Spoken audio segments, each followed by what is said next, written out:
Welcome to the Huberman Lab podcast, where we discuss science and science-based tools for everyday life. I'm Andrew Huberman, and I'm a professor of neurobiology and ophthalmology at Stanford School of Medicine. My guest today is Dr. Diego Borges. Dr. Diego Borges is a professor of medicine and neurobiology at Duke University. He did his training in gastrointestinal physiology and nutrition and later neuroscience. And by combining that unique training and expertise, he is considered a pioneer and leader in so-called gut sensing, or the gut-brain axis. Now, when most people hear the words gut-brain axis, they immediately think of the so-called microbiome, which is extremely important, but that is not the topic of Dr. Borges' expertise. Dr. Borges focuses on the actual sensing that occurs within one's gut, just as one would sense light with their eyes or sound waves with their ears for hearing. Our gut contains receptors that respond to specific components of food, including amino acids, fats, sugars, and other aspects of food, including temperature, acidity, and other micronutrients that are contained in food that give our gut the clear picture of what is happening at the level of the types and qualities of food that we ingest, and then communicate that below our conscious detection to our brain in order to drive specific patterns of thinking, emotion, and behavior. And of course, everybody has heard of our so-called gut sense, or our ability to believe or feel certain things based on perceptions that are below or somehow different from conventional language.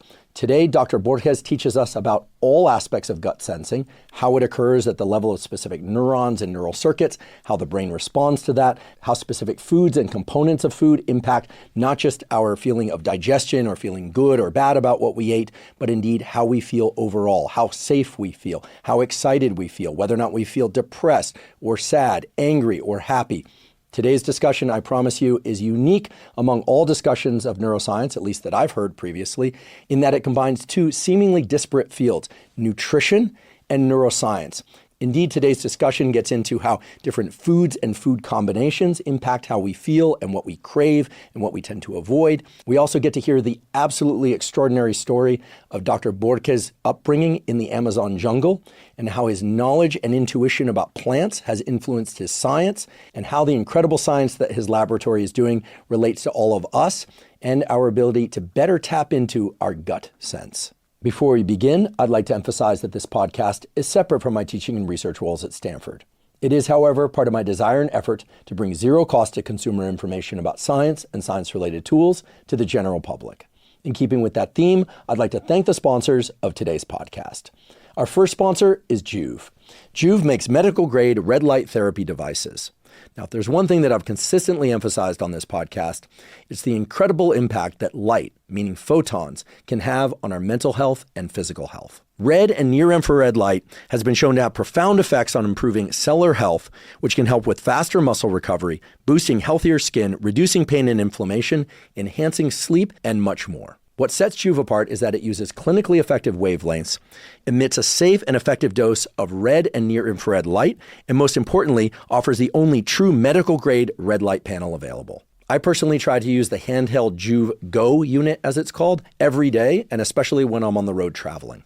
If you'd like to try Juve, you can go to juve.com/Huberman. That's JOOVV.com/Huberman. Juve is offering an exclusive discount to Huberman Lab podcast listeners with up to $400 off Juve products. Again, that's juve.com/Huberman. Today's episode is also brought to us by Element. Element is an electrolyte drink that has everything you need. That means the electrolytes, sodium, magnesium, and potassium in the correct amounts and ratios, and nothing you don't, which means no sugar. Now, I and others on this podcast have talked about the critical importance of hydration for proper brain and body functioning. Even a slight degree of dehydration can diminish cognitive and physical performance.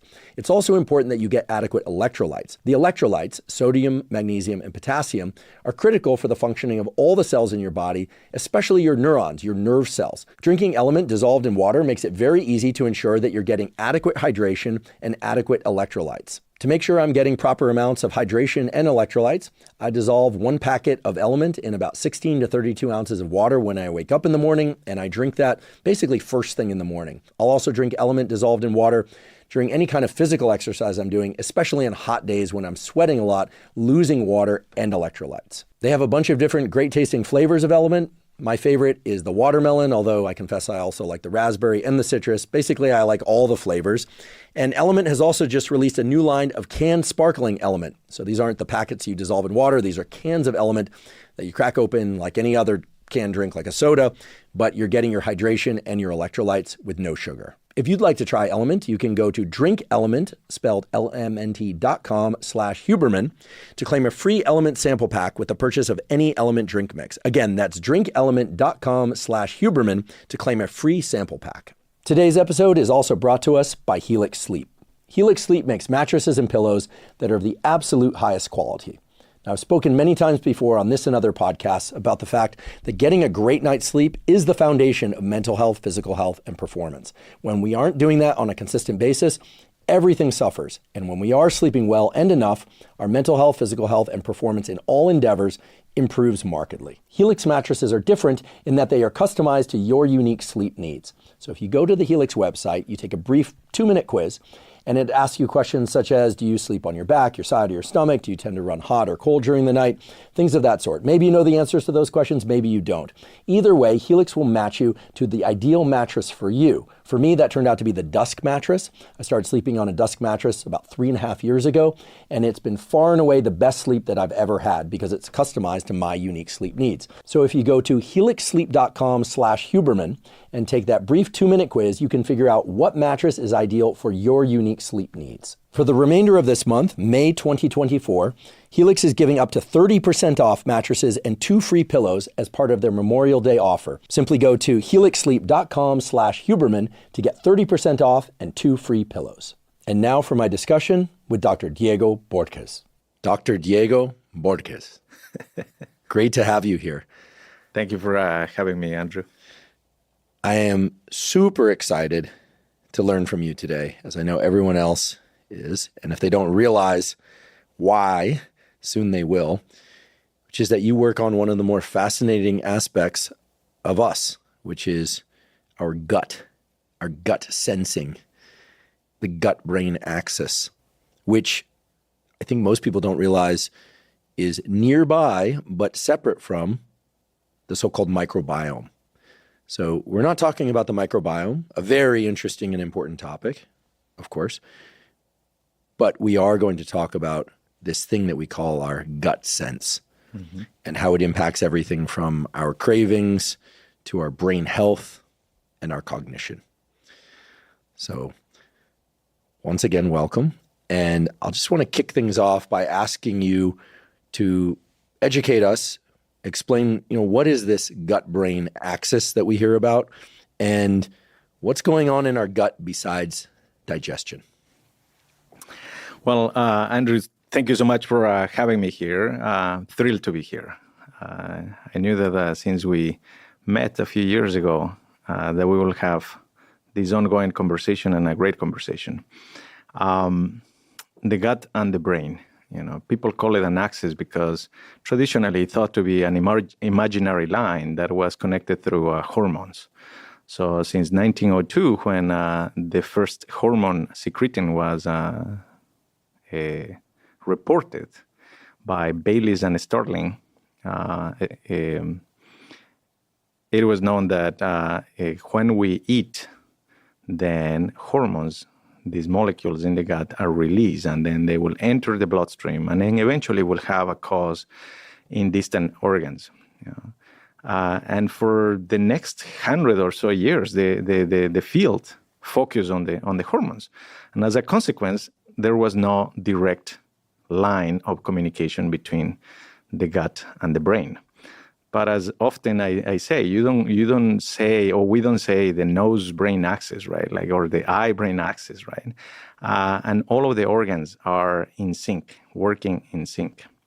So in the gut, there are also some sensory cells that are able to detect the outside world and then quickly communicate that information to the brain. And I say the outside world because the gut is the only organ that passes throughout our body, but it is still exposed to the outside. If you think about it, if you swallow a marble, it still has the chance to get out Please don't do that, anybody. But it's still exposed to the surface. You're right. I never thought about the gut as the organ that is in contact with the outside world, unlike our heart, which is not in direct contact with the outside world, or our liver or our pancreas, but the gut is. The gut is. And if you think about it, it's just separated by some compartments that have all of these valves. The epiglottis, the gastroesophageal junction, the pylorus, the ileocecal junction, the rectum. So these are the sequences of valves, of chambers with valves between them that food passes through, air passes through. And within each, as I understand it, there are different functions related to digestion. But I think where you're taking us is that there are different modes of sensing what's coming through and signaling to the brain and other organs what's going on in the outside world by what's sensed coming through that passage. Is that correct? That's correct. And if we think about it, when we swallow something, literally we have to trust our gut. Perhaps that's why we use this phrase, trust your gut, right? Because after that, there's not much that you can do, at least in regular humans, that you can do consciously to expel something that perhaps is poisonous or toxic, right? It is the gut that has to make that distinction and then usually accommodate things for absorption or let them pass through digestion and then ultimately they will be secreted, right? So if you could describe for us the architecture, that is the cells that respond to things in the gut and where they send that information and how they send that information. What is this thing that we call gut sensing made up of? What's the parts list? So the parts list has been evolving recently. And while some of the elements we have known for a while, but in general, what we're talking about, because it's an external surface, it is lined by a single layer of cells that are called epithelial cells. And essentially, these cells are exposed to the outside world, but they also are like attached in like a little membrane. And they are the ones that interface with the inside of the body. So in the stomach, we have an stratified epithelium, for instance, that is thicker, so it can survive digestion, chemicals, and other things like a harsh environment. And in the intestine, we have a little bit more of a more delicate epithelial layer. And within this epithelial layer, there are several different cell types.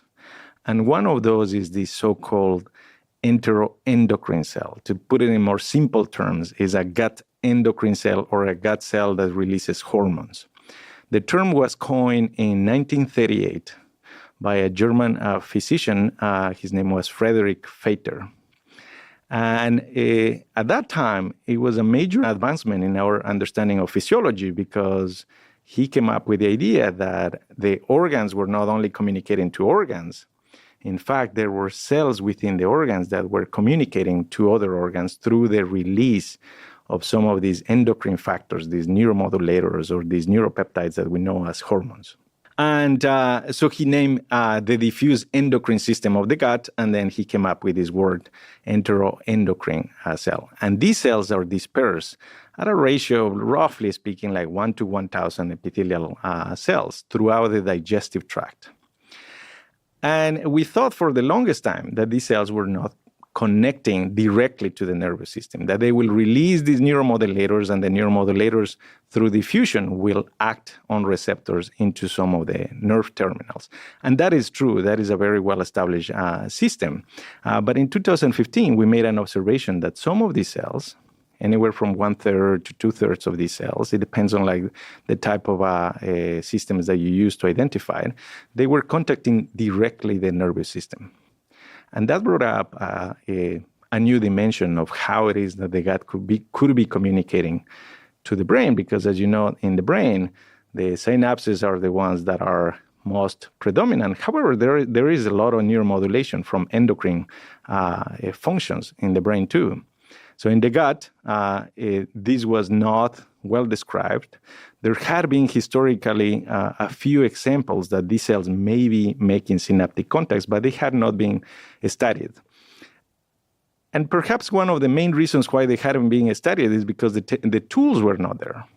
And if you recall, in the 1990s, with the advancement of green fluorescence protein as one of the main molecules to tag cells, now all of a sudden there was a revolution in biology because you could identify the cells, you can take them out, you can do a transcriptomic analysis to see what genes they express. You could co-culture them, you can modify their genome, and then you can start to interrogate what is their contribution to the entire body. I'll just interrupt you for a second just to make sure that I and everyone else is on board. So if I understand correctly, it's long been known that there are cells that are in these layers of the gut and the intestine. And it's long been appreciated that as food passes through, these cells somehow can sense the chemical constituents of the food as it gets broken down and then release hormones into the bloodstream that could influence the brain. Those hormones could travel and influence things far away. In fact, for those that don't know, endocrine generally means signaling at a distance between cells, so between gut and brain or gut and liver. It can also mean local effects. So hormones, endocrine effects can also be local. But if I also understand you correctly, it was only about 15 years ago when you mentioned green fluorescent protein. We should probably just tell the tale in a few sentences. This is an amazing story in biology where if you've ever seen fluorescing jellyfish, that's because they express a gene for so-called green fluorescent protein. And biologists have hijacked that gene sequence and put it into mice, and now actually other organisms as well, which allows you to see individual cells and cell types. So these cells release hormones. The hormones influence the brain and other organs. And now I think you're going to tell us that they also are able to make direct communication lines with other organs as well. Correct. So maybe here is fitting how it is that I got into studying this system. And as you know, between the 90s and the early 2000s, there was an explosion in tools to study the brain and neural circuitry and the connection of neurons and each one of the neurons. Because up until the 1990s, the tools were limited, electrophysiology, behavior. But then not only we had green fluorescence protein, we had optogenetics. We had rabies modified to be able to trace how it is the neurons connect at one synapse, which was it was a dream. I think that, in fact, that was the dream of Francis Crick. When he was at the Salk, he talked about having the way to control. For those that don't know, Crick was a co-recipient of the Nobel Prize for the discovery of the structured DNA, but then later in his career developed an obsession for neuroscience. And he daydreamed out loud about having tools to visualize individual connections in the nervous system. And as Diego is pointing out, scientists have hijacked the rabies virus, which hops between neurons, labeled the rabies virus with things that glow, fluorescent, and in doing so, we now understand a lot about what Crick dreamed for, which was the ability to see different specific connections in the nervous system. Yes. So then you could isolate the cells, and then you could do sequencing technology to see what are the genes that these cells are expressing, and then you can start to understand the makeup of the cells. In 2009, Hans Clevers, a scientist in the Netherlands, did a beautiful experiment. He discovered these factors that will trigger a receptor of the stem cells in the intestinal epithelium and will form literally a mini gut in a dish. These cells will be all lined up and then they will have a lumen. And I remember seeing some of these papers coming out when I was a PhD student and I was already studying the gut. So it was inspiring to see all of the things that all of a sudden you could do, right? So when I began studying the cells, immediately by isolating the cells and simply observing the cells in the native tissue of these mice models, it quickly became evident that some of the cells had a very peculiar anatomy. Some of them had these very prominent arms at the base, literally in the Sistine Chapel, Adam reaching out to God, right? With the hand. The cells will have that type of anatomical features, and even ending with a little hand at the end of that arm. And obviously, I immediately thought, like, why would a cell that it is supposed to react to food and release hormones into the bloodstream or just in the vicinity will invest so much energy into developing an arm, right? So then I started to look, well, perhaps it is because it's providing a bridge directly into the vasculature, into the vessels to put the hormones into the bloodstream, right? Grown. I couldn't find that direct connection. So then I started to study, perhaps they were associated with the nervous system. And that's how we made some of the first observations that some of them, with the arm or without the arm, they will have a more intimate relationship with nerve fibers. And that, of course, opened up a bunch of new questions. But the first thing that we had to do, it was to come up with a name for this food. And it kind of became organic. And I want to highlight this because I think that as we go through the discovery trajectory, we don't realize the need to also engineer language. How we go about language is we start to attach words that we already knew, and we start to put them together to describe something that new that we're observing, right? And I say this because at the very beginning, with my mentor, we will start to call these little feet. First, we call them axon, which is like the term for like the long extending branches of the neurons, the main branches of the neurons. So we will call them axon-like because they look like a baby axon. But then we call them also like pseudopod because it was like a pod, but it was pseudo. And at some point and it was coming from like some cells in the kidneys that they are called podia or something like that. So it was axon-like, pseudopod-like basal process to describe that it was on the base. So at some point it became so long that we couldn't fit it in an abstract, right? So yeah, it's a bit of a mouthful. So we began thinking about it, and then eventually I came up with the term. I thought like, neuropod. And I remember pitching it to my mentor, and he said, like, let me think about the weekend. And then on a Monday, he came in and he said, like, it has a ring to it. I think that we should use it. But essentially, the thought was that if these cells are contacting, then perhaps they are passing information directly onto the nervous system. And that is very different than just spewing neuromodulators in the vicinity and hoping that some of those catch the nervous system, right? And like I said, while that still exists, and I think that is just like matter of space and time. Like they modulate these terminals in a different space and time, the hormones. But the transmission, the neurotransmission is directly and more precise in space and time. Could I just interrupt for a moment, please? So hormone signaling, endocrine signaling, generally is slower than the forms of communication directly between neurons, right? Could be on the order of seconds, sure, but typically on the orders of minutes or hours. Whereas neural communication on the order of milliseconds. Right? Correct. So if I understand correctly, these, what you decide to call neuropod cells, and thank you for shortening the name from the other description, line the gut.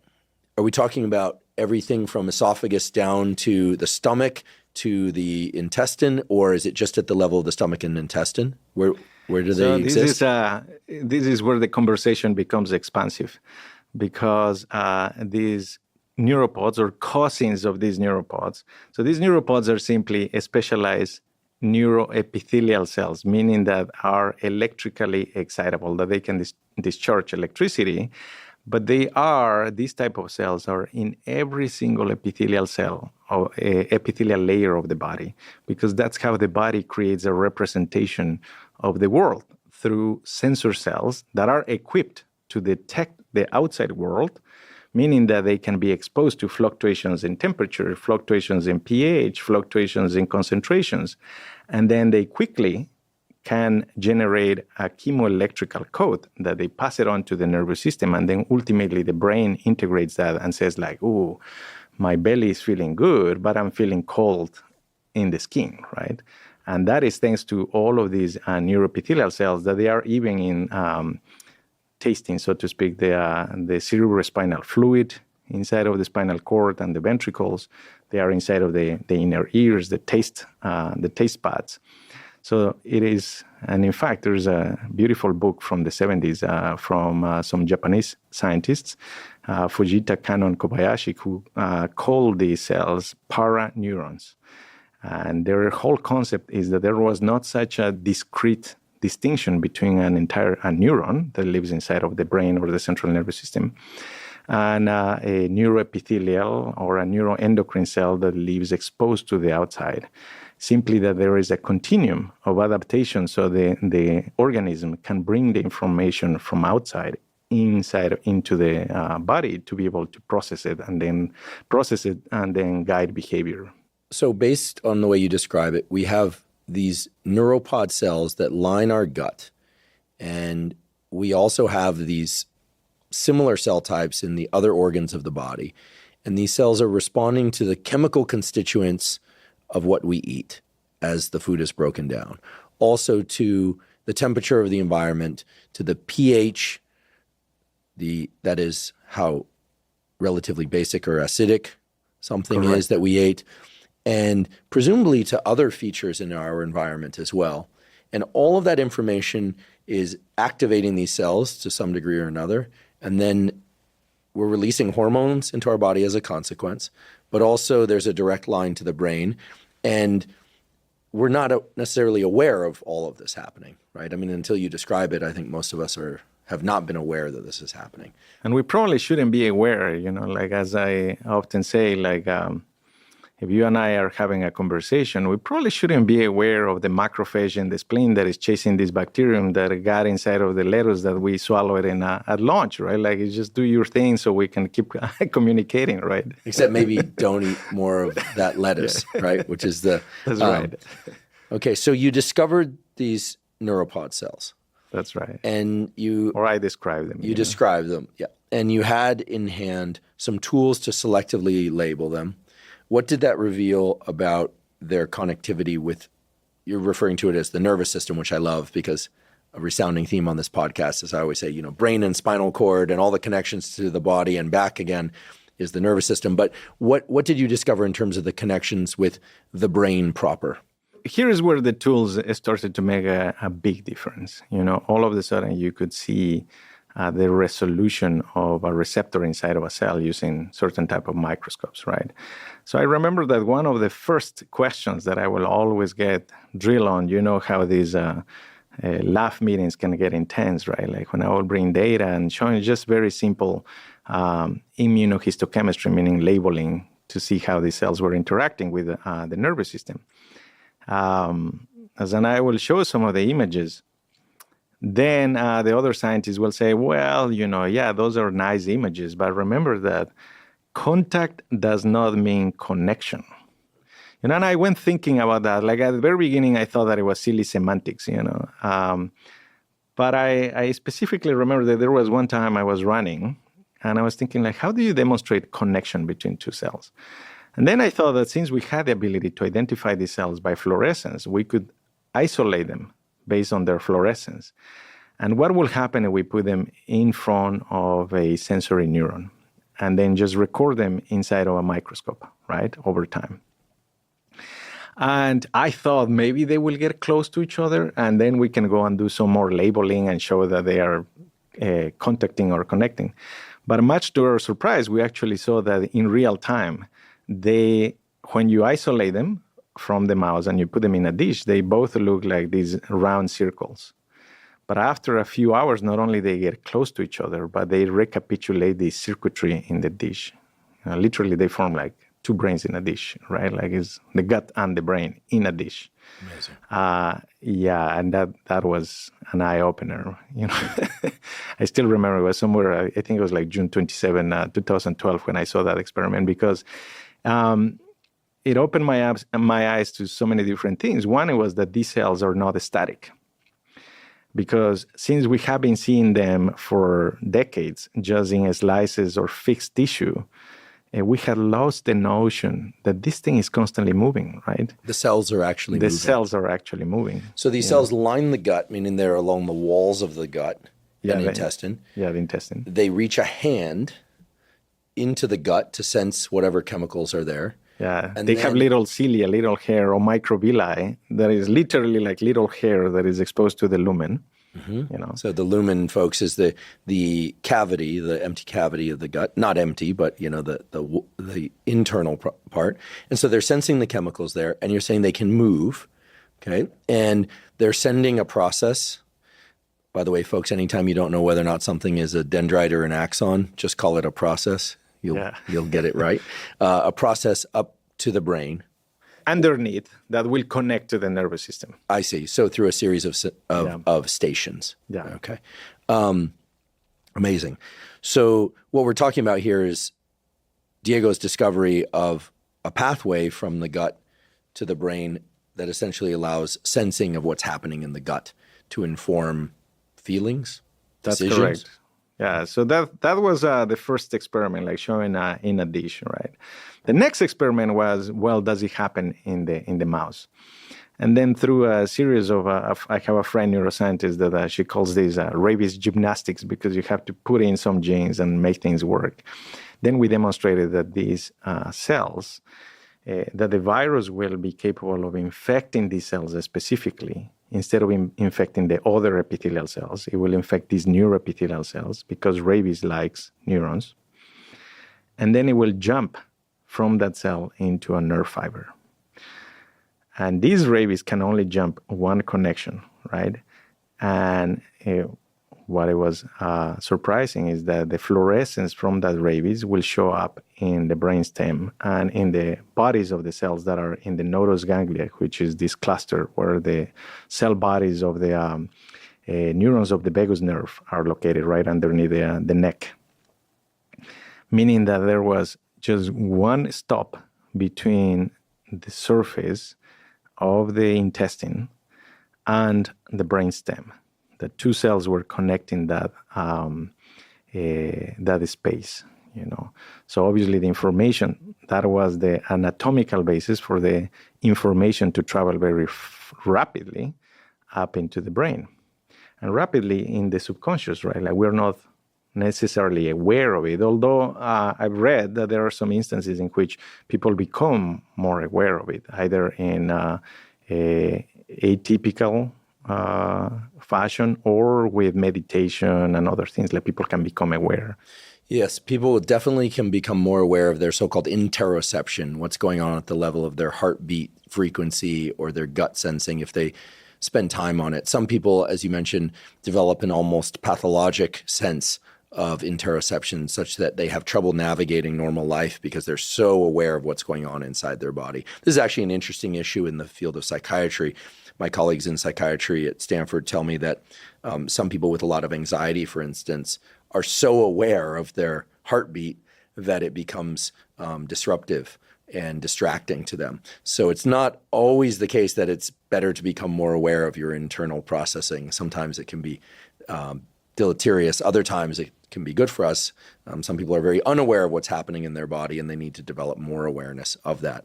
I feel like as long as we're talking about rabies, we should have a little bit of fun and explain to people something about rabies viruses, because what we've been talking about is the use of viruses as experimental tools in order to, take a virus, basically attach or put something in so that whatever cell is infected by it glows a certain color so you can see the cells and visualize the circuitry. But as long as we're talking about rabies, I feel like it's such a word that has such salience. The rabies virus, which exists in nature, is amazing because it's, I don't know if it has a consciousness, but it essentially propagates between animals by way of the animals that have it bite. They become more aggressive. They bite a target animal. The virus gets in, it's picked up by the nerve terminals and is carried back from one cell to the next across synaptic connections, right? Synapses, the little gaps between neurons. And what Dr. Diego Borges has been telling us is that scientists have engineered the rabies virus so that it only jumps one station and then stops. You can do this by modifying the coat protein. There's a bunch of fun virology that can be done to do that. But what I find amazing about rabies virus, and there's a great book, by the way, called Rabid, which is a essentially a history of the study of rabies, is that once it travels from the site of the bite up to the brain, what does it do? It changes the brain to make the now infected animal or person more aggressive so that then they go bite somebody else. So, I mean, in some ways the viruses have a sort of kind of unconscious genius to them, right? What's the best way to get from one animal to the next? Well, there are a number of different ways, but one way is to just make that animal more aggressive so it goes and bites things. Yeah, Wild, right? Make the animal work for you, right? Make the animal work for you, right? It's almost exploitive, right? It exploits certain circuitry in the nervous system. I'd like to take a brief break and acknowledge our sponsor, AG1. By now, most of you have heard me tell my story about how I've been taking AG1 once or twice a day, every day since 2012. And indeed, that's true. I started taking AG1 and I still take AG1 once or twice a day because it gives me vitamins and minerals that I might not be getting enough of from whole foods that I eat, as well as adaptogens and micronutrients. And those adaptogens and micronutrients are really critical because even though I strive to eat most of my foods from unprocessed or minimally processed whole foods, it's often hard to do so, especially when I'm traveling and especially when I'm busy. So by drinking a packet of AG1 in the morning and oftentimes also again in the afternoon or evening, I'm ensuring that I'm getting everything I need. I'm covering all of my foundational nutritional needs. And I, like so many other people that take AG1 regularly, just report feeling better. And that shouldn't be surprising because it supports gut health. And of course, gut health supports immune system health and brain health. And it's supporting a ton of different cellular and organ processes that all interact with one another. So while certain supplements are really directed towards one specific outcome, like sleeping better or being more alert, AG1 really is foundational nutritional support. It's really designed to support all of the systems of your brain and body that relate to mental health and physical health. If you'd like to try AG1, you can go to drinkag1.com/Huberman to claim a special offer. They'll give you 5 free travel packs with your order, plus a year's supply of vitamin D3 K2. Again, that's drinkag1.com/Huberman. Okay, so you identified these, you said described, but I'll say discovered because that's what happened. You discovered these cells. You label their connections. You see that there's just 2 stations between these cells, or one station really between these cells and the brain. And so now these cells can sense chemicals in the gut that are the consequence of the breakdown of food and send that information directly to the brain. What does the brain do with that information? So here comes the key experiment. And this was building obviously on the work of other scientists that had already described that the gut had some receptors for sugars, specifically for glucose, for other nutrients. Around this area in the early 2000s, when we were starting to be able to identify some of these cells, then it quickly became obvious that these cells, these enteroendocrine cells, throughout the lining of the stomach, intestine, colon, they had multiple receptors for multiple nutrients. You know, like we have the macronutrients, for instance, sugars, fats, proteins. But within them, we have, a repertoire of molecules, multiple lipids, multiple types of sugars, and so on and so forth. And these cells, depending on their location, they will express a different type of receptors or a combination of those receptors. And I said that depending on the location because when we're eating, let's say, an apple, the apple is going to be partially undigested by the time that it enters the intestine. But by the time that it gets to the colon, most of those nutrients have been absorbed and perhaps only fibers are surviving to feed off most of the microbes that live in the colon, right? So the gut has evolved to mirror and to become a Velcro to the molecules that will be in that specific space, so it will detect. So it will detect sugars more in the proximal intestine, but fibers or fermented byproducts more in the distal intestine or in the colon, like short-chain fatty acids, butyrate, propionate, and so on and so forth. What other kinds of nutrients do these neuropod cells detect from food? So you mentioned sugars, you mentioned fermentation. So presumably short and long chain fatty acids? Yes, the short answer is that I think that in due time we are going to realize that they detect just about every single thing that we put on our mouths every day, that they have either a specific receptor that is dedicated to it or a combination of receptors to be able to detect some of these compounds. And not only the chemical compounds, but also an area that I think that is going to be fascinating in the future is the mechanical distension plus the adjustment in temperature as the chyme starts to flow from the mouth into the colon. Like, for instance, I heard this from a bioengineer not long ago that was engineering a artificial gut and a stomach. And he shared with me a piece of information that I was not aware of, that the esophagus has to adjust the temperature of the food very rapidly within seconds into physiological temperature of the inside of the body. Like, so if we're having hot coffee, within a couple of seconds, it has to be at the physiological temperature of the body by the time that it gets into the stomach, right? And all of that happens in very rapidly. Amazing. In the esophagus, right? So if I understand correctly, these neuropod cells have a variety of different receptors, Correct. Depending on where they are located along the trajectory from the mouth to the rectum. That's correct. And some are sensing sugar, some are sensing temperature, some are sensing pH, so relative acidity. Some are sensing amino acids, presumably. I mean, I've heard it said, and I believe there's a researcher down in Australia who's been very bullish on the theory that we are not exclusively, but we are predominantly amino acid foraging machines because we need amino acids for all sorts of important biological processes. And these cells are essentially evaluating how much sugar, how much leucine, how much short-chain fatty acid, how much essential fatty acids of different kinds, and then making changes to the gut itself, but then presumably signaling that information elsewhere in the body. So here I'm going to give you something that will get your gut churning, so to speak.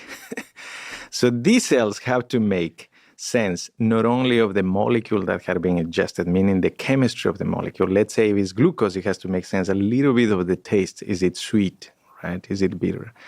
Then it has to take into account how much of the molecule is absorbed inside of the cell, right? So that's the second layer of integration. Then once the cell has eaten that molecule, so to speak, then that molecule will be digested inside of the cell to release ATP or some other compound. ATP is for energy, for instance. That has also have to be taken into account. For instance, in glucose. Glucose activates the TAS1R3, which is a sweet taste receptor. Then the glucose is absorbed by some of these sodium glucose transporters, which are active transporters. And these transporters depolarize the cell. And then once glucose gets inside of the cell, glucose enters the TCA cycle, is catabolized, and then produces ATP. And the ATP further activates another voltage-gated channel, further depolarizing the cell. And then the cell releases, in turn, a transmitter, for instance, glutamate, that very rapidly tells the vagus nerve within milliseconds, I got sugar. And it tells it in two phases because that glutamate will activate two different types of receptors, ionotropic, which are very fast, and metabotropic, which are a little bit more, more delayed. But then the metabolism of that glucose that produces the ATP and further depolarizes the cell, we believe that it will cause the release of the hormone, of the neuropeptide. So then the neuropeptide comes on top of that and gives you that full experience of what it means to consume sugar, right? So that happens at the level of one cell and at the level of one molecule. So imagine like all of the computation that the gut has to be making for each one of the molecules throughout the digestive tract. So if I stand back from this picture, what I get is there are very interesting cell types that line our gut that are evaluating all of the, not just macronutrients, proteins, fats, and carbohydrates, but micronutrients within the food we eat, as well as some of the other qualitative features, temperature, for instance, maybe even quality of the amino acids or the sugars, simple versus complex sugars, et cetera. If we could just further zoom out for a moment and take a human perspective on this at the level of experience. I once heard you tell a story about someone you knew who changed their gut radically and that changed their entire perceptual experience of food, including certain cravings. Would you mind sharing that story? Yes, thank you for bringing that story, Andrew. That story is very personal to me. I often say when I get on stage that we are constantly influenced by two things in life: the food that we eat and the people that we meet. Now we have known each other, but now we meet in person and we are knowing other people, right? And I remember that when I was starting my PhD in nutrition at North Carolina State University, so I didn't grow up in the United States. I grew up in Ecuador. And I was invited to my first Thanksgiving celebration. So I sat at dinner, and, as we began chatting with the people that were next to each other, all of a sudden I was enthralled in this conversation of a woman telling me this story about her experience with gastric bypass surgery for treating obesity. So gastric bypass surgery was began to be developed by surgeons in the 60s. And by the 90s, it had become a mainstream type of surgery for the treatment of chronic obesity.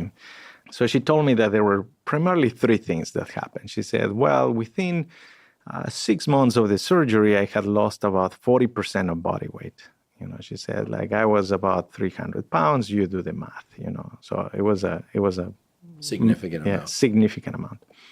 She said, within 1 week of the surgery, my diabetes was gone. She said, I did not need more insulin shots. So I had the same reaction that you're having. I was like, I don't know much about diabetes, but I know that is a major health burden, right? But the thing that really caught my eye was when she said, but since you're studying nutrition, I want you to answer this to me. She said, why is it that before the surgery, I could not even look at sunny-side-up eggs? She said, just looking at the yolk will make me queasy. But after the surgery, not only I can eat sunny-side-up eggs, I actually have a craving for the yolk. She said, every time we go on Saturday to a restaurant for breakfast, I will take the toast and I will actually clean the plate of the yolk. So how is it that rewiring the gut alter my perception of flavor, alter my cravings and my mind to get the yolk, she said. And even inverted her sense of what was aversive versus appetitive. And I guess for those of us that don't know, meaning me, I understand that gastric bypass surgery involves the removal of a portion of the gut.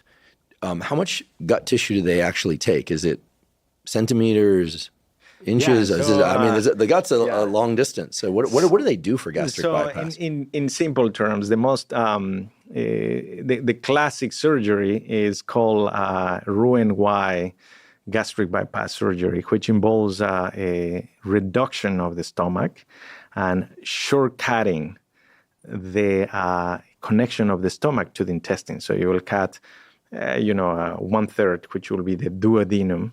1/3 of that will be cut, and then that portion will be reconnected to the stomach, meaning that you're short-circuiting the gut. And the whole idea was, at the very beginning, was like, well, if we reduce the surface that is exposed to food, then we can reduce body weight by the simply reduction of surface that is exposed to the food that is absorbed, right?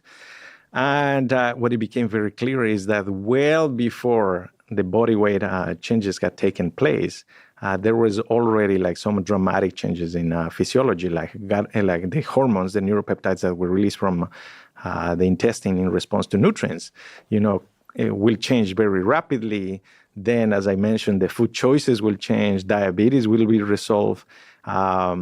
So then it became obvious that it was not necessarily just the reduction in the surface of the gut. So that's one of the main surgeries. The other one, as I understand, is vertical sleeve gastrectomy. And this vertical sleeve gastrectomy is simply a reduction in the size of the stomach. So now the stomach is very tiny, and the idea is that we'll accumulate less, it could hold less food, and then the food will go very rapidly into the intestine. And what is becoming very obvious is that there is a rapid change in the sensory function of the gastrointestinal tract. So the gut seems to rapidly shift, perhaps become more, so to speak, in general terms, more sensitive to the presence of nutrients, right? Interesting. So this woman that you met at Thanksgiving had gastric bypass surgery, and presumably, I think it's fair to assume, a good number of these neuropod cells that sense different nutrients were removed. And as a consequence, she completely shifted her craving of a particular food.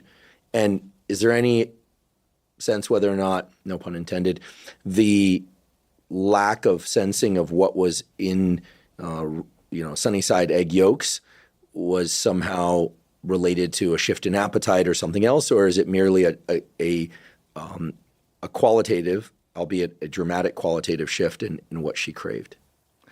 So two contextual pieces of information. So I remember leaving that dinner and I was like, whoa, this is major, like I'm sure that people have written about this or done research. And I realized that it was very little was known. Even gastroenterologists knew very little about this. The first clinical report that the alteration in food choices was common in these patients came out, I believe, in 2011. And then later on, scientists replicated that even in rats or in mice.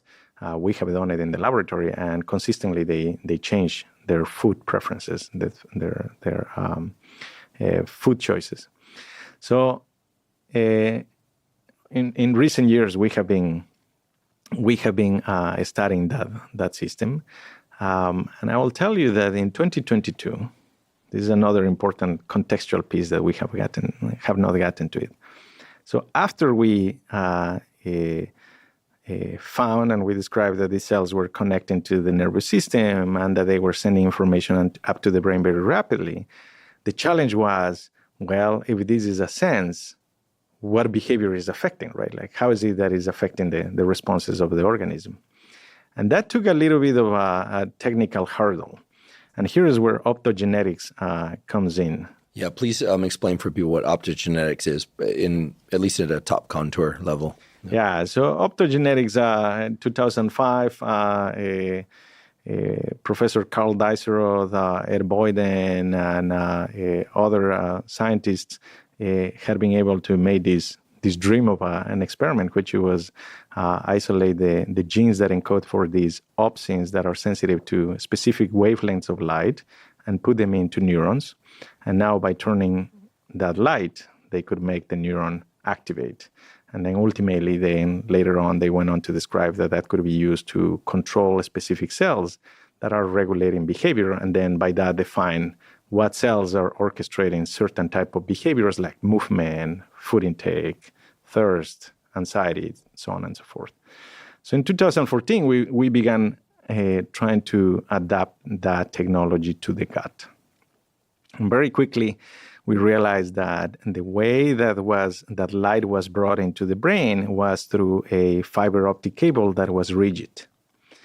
And in the brain, it helps that it's actually rigid.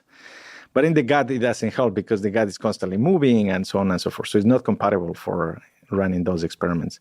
And here's where I usually say, we really don't know what is going on because some forces move around us. And in 2017, Professor Polina Nikieva from MIT came to give a talk at Duke. And she reached out to me. And literally, she came, and as we were chatting, she said, Diego, I see that you're working between in this interface of the gut and the brain. And I have this fiber optic that is flexible. Would you have any use for it? So with that fiber optic, that made a big difference to interrogate the function of these cells to behavior. So when we were able to put those opsins, the light-sensitive proteins inside of these neuropods, and now when we turn the light on to shut off these cells very rapidly, we found something very interesting. So normally animals, when you give them the choice between a sweetener, which is devoid of caloric value. So like aspartame or Splenda or stevia or something. Stevia. Yep. And you give them sugar, table sugar, the animal invariably will go to sugar. They prefer sugar. They prefer sugar, you know.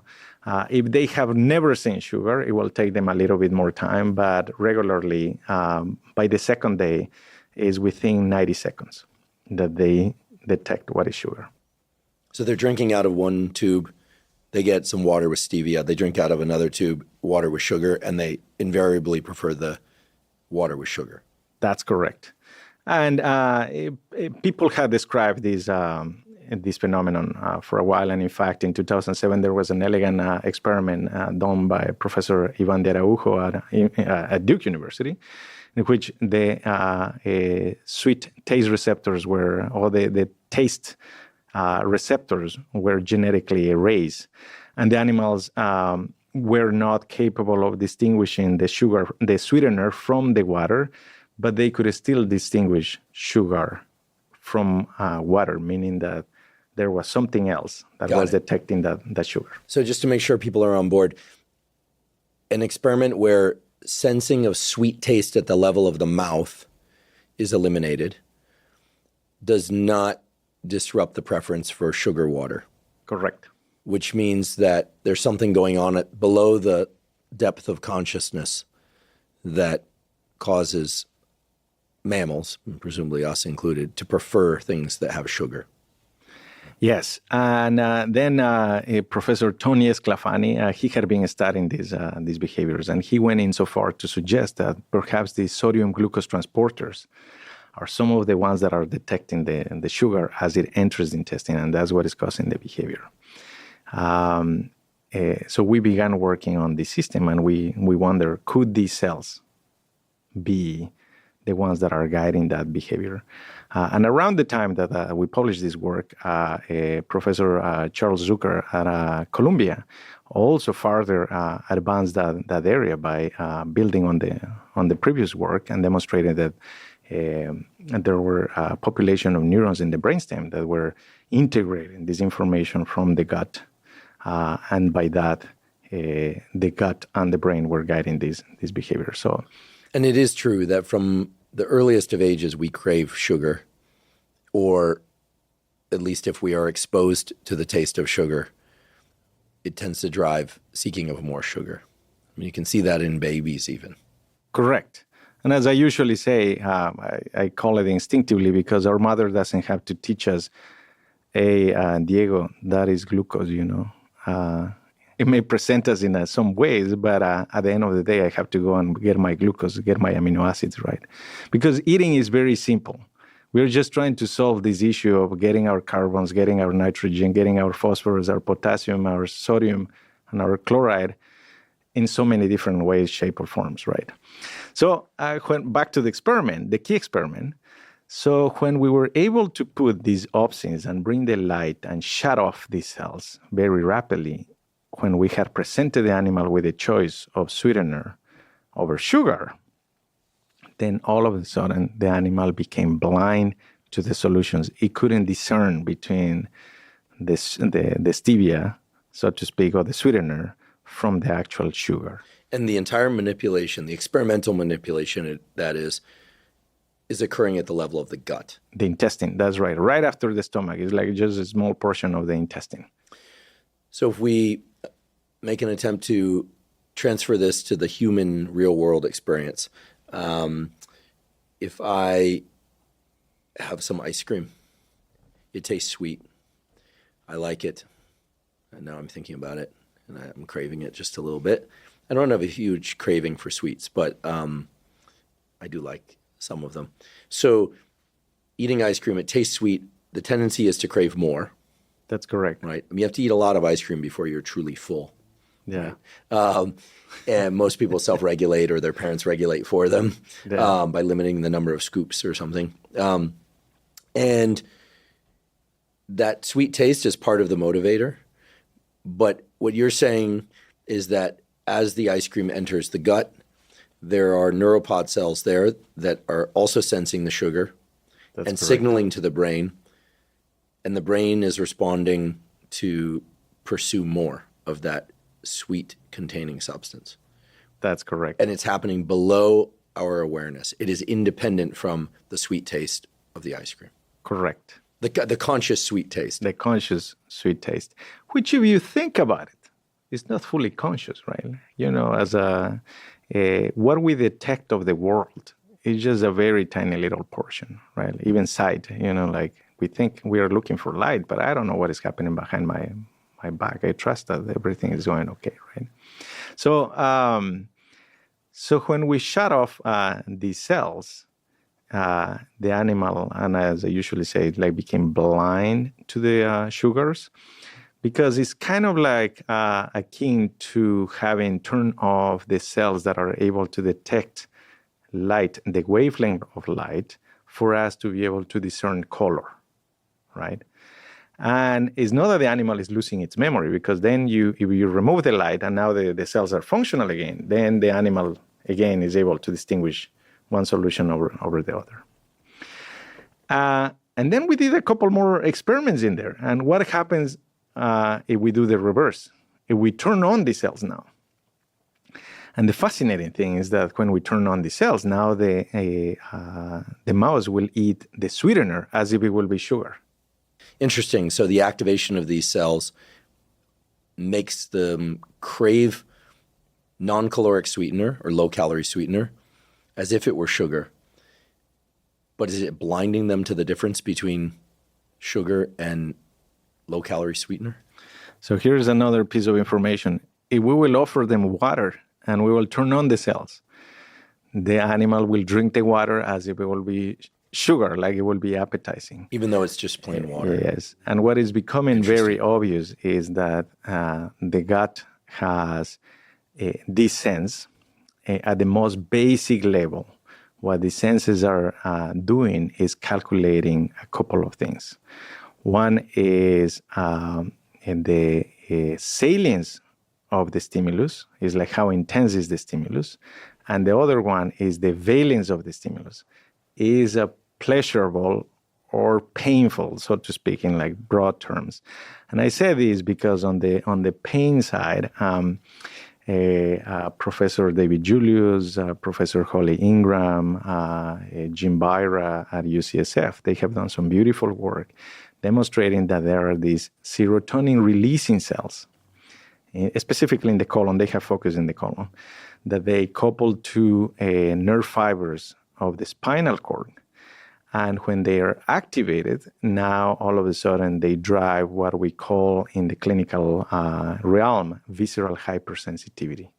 So they are responsible for triggering the hypersensitivity of the nerve fibers, the colonic nerve fibers, because they detect noxious stimuli, and then ultimately they gate that noxious stimuli and pass it on to the nerve fiber as in broad terms, as a painful stimulus. So is this irritable bowel syndrome? It is. We could call it as the biological basis of what could degenerate into irritable bowel syndrome and so on and so forth, or these chronic GI, they call them disorders of gut-brain interactions in the clinic. I'd like to take a brief break and acknowledge our sponsor, Inside Tracker. Inside Tracker is a personalized nutrition platform that analyzes data from your blood and DNA to help you better meet your personal health goals. Now, I've long been a believer in getting regular blood work done for the simple reason that many of the factors that impact your immediate and long-term health can only be analyzed with a quality blood test. Now, the problem with a lot of blood tests out there is that you get information back about metabolic factors, lipids, and hormones, and so forth, but you don't know what to do with that information. With Inside Tracker, they have a very easy-to-use online platform that allows you to see the results of your blood test and then offers you various actionable tools, such as behavioral tools, nutritional tools, and supplementation tools that can help you move those values from your tests into the ranges that are optimal for you. If you'd like to try Inside Tracker, you can go to insidetracker.com/Huberman to get 10% off their new subscription model, which has significantly reduced prices. Again, that's insidetracker.com/Huberman to get 10% off. As a neuroscientist, I was trained to think about the neural retina, the light sensing tissue at the back of the eye, the cochlea, the essentially mechanosensory cells in the inner ear that respond to sound waves. Not directly, but through a number of different transducers and this kind of thing. And then, of course, we are all familiar with the skin and that it responds to pressure, light touch, tickle, itch, etc.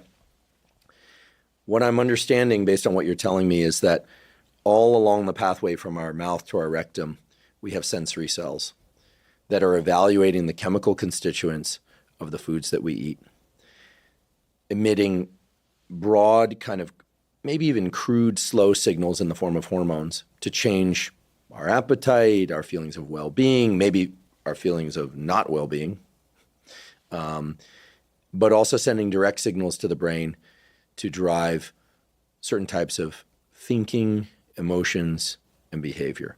What sorts of thoughts, emotions, and behaviors are foods known to evoke through this pathway from the gut? Because the story about your friend that had the gastric bypass and then changed the relationship completely to the craving of or the aversion to sunny side up eggs indicates that it's a pretty crude, as I'm describing it, system to begin with, but it ultimately converges on pretty fine-scale decision-making. You order this and you avoid that. You really like this and you really are almost nauseous at the thought of something else. That's pretty high-level decisions. It might not seem like it to most, but it's impacting, significant behavior or impacting behavior at a significant level. That's correct. And when I think about that specific example, is that after there has been this rewiring of the intestine, then now the intestine is very sensitive, so to speak, to the stimuli. And when those lipids from the yolk start to enter the intestine, if that sensitivity has changed, meaning it could have changed in how fast it reacts to the stimulus or how fast it communicates to the stimulus, and how sensitive it is to the saliency or like the strength of the stimulus, it could communicate that, what it used to be repulsive with a tiny little bit amount, now it is actually pleasurable with a tiny little bit of amount. And here's a clear example. So it has been very well, I will say that it has been documented in the clinic that patients that undergone gastric bypass surgery, they're actually more prone. I think that it goes from like 2 to 7-fold the likelihood that they become and they will develop alcoholism. Really? Yes. Because now the way that they describe it is like, either before I didn't like wine, and then now after a few months of a surgery, I'll have one glass of wine, and then all of a sudden I found myself going to 2, 3, 4, and then they will become either more sensitive. It's still not known the entire biology, but they will become either not only more sensitive, but more attracted to that type of stimulus. I can't help but ask about Ozempic, Mounjaro, and GLP-1, glucagon-like peptide 1 analogs, which are really kind of all the rage right now, at least for discussion. But many, many, many millions of people are now taking this for treatment of diabetes and for weight loss. My understanding is that GLP-1 acts at the level of the brain, the hypothalamus, to reduce hunger, but also at the level of the gut to give the sensation of more gastric distension. Is there any knowledge of whether or not GLP-1 interacts with the neuropod cells and this pathway that you're describing, given what these neuropod cells do for craving or aversion? Yes, that's a complementary question. And in fact, when I got into studying in this field 15 years ago, the study among scientists in this area, glucagon-like peptide was already very popular in the study. In fact, in this area, people were very focused on the study of this peptide. And they were very focused on the study of this peptide because it was one of the most potent stimulators of insulin release in the pancreas. After gastric bypass surgery, it will actually increase its amount in circulating levels. And there were already some studies suggesting that the effect of this glucagon-like peptide, it was actually not through the circulation, but more in a localized action onto nerve fibers, especially of the vagus nerve. So there was already some ongoing discussion about this. And certainly some of these enteroendocrine cells, these neuroendocrine cells, particularly, at least in animals, I think is more distal and in the digestive tract, that they do release this glucagon-like peptide, one in response to primarily like all of the macronutrients, but primarily sugar. And then these glucagon-like peptide 1 will act on specific receptors of the nerve terminals and then will trigger some of the behaviors. It's also thought that it acts at the level of the brainstem. And what it will potentiate is the reduction of appetite. So I say that this is a complementary question because what is happening in the first few milliseconds is the actual choice and the actual feeling of how you feel about food. And what is happening in the minutes to hours later is the amount, how much you can eat, right? And when you should stop. Because after 4 hours, you're going to come back and feel again the tickling of the gut because the gut starts to churn again and it starts to call for food. Remember, it has to feed two giant organisms, the host itself, but also the microbes that are inside, right? So it has to keep, so to speak, that hunger going every 4 hours or so, right? So that's why the hormones are more acting on the cyclical, circadian way, but the transmitters are acting in this very fast, responsive way of the precise stimuli in specific regions of the gastrointestinal tract. So these neuroendocrine cells are releasing GLP-1 or responding to GLP-1? They are releasing GLP-1. They're releasing GLP-1 to transiently shut down hunger. And probably there is some interaction between the cells that they are having. The technical term is autocrine, or they are having like paracrine between the cells, neuromodulation. But primarily, let's say they respond to the stimulus and release GLP-1 onto the nerve fiber. Right? I have a theory for which I have no direct data, but I'd like your thoughts on, having spoken to a lot of people that work on nutrition, but also gut-brain axis today and microbiome in previous episodes, that one of the key things that a human learns, somewhat unconsciously, but also consciously, is the relationship between a given food, which macronutrients it contains, the ratios of carbohydrate, protein, and fat, the taste of that food, the amount of that food translated into calories, but also physical volume, and then the micronutrients. Why do I say this? Well, there are a growing number of studies showing that the ingestion of highly processed food leads to the intake of excess calories or more calories than if one consumes foods in their more natural form. Single ingredient foods or two ingredient foods are very different than a food that has a bunch of different things in it. And it seems to me that if we were to look back into our evolution, sure, people were making stews and soups and things for a long time. Presumably the sandwich came about through either desire for convenience or taste or both. Putting meats, protein in between two pieces of bread, something of that sort. My definition of a sandwich. Maybe some vegetables in there as well, some cheese. But that what this whole pathway along the gut is trying to do, it seems, is to deconstruct what's coming in, what's here, and shaping choices, as you mentioned, about food choice, including the amount of food to further consume, and whether or not to return to that food or to avoid it. And That's at correct. The extremes, it seems pretty straightforward. And this is a very classically described case, right? You go and you have the kung pao shrimp, or you have the lentil soup at a given place, and a few hours later you don't feel right. You start some sweating, some gastric distress, and you develop a pretty broad aversion to that food, or maybe even the entire meal, maybe the restaurant, maybe even that entire type of cuisine, depending on how much of a lumper versus a splitter you are, as we say in science, right? How much you make kind of large bin decisions or fine bin decisions. This is nerd speak for saying, do you go back to the same restaurant but order something different, or do you just decide to never go back again?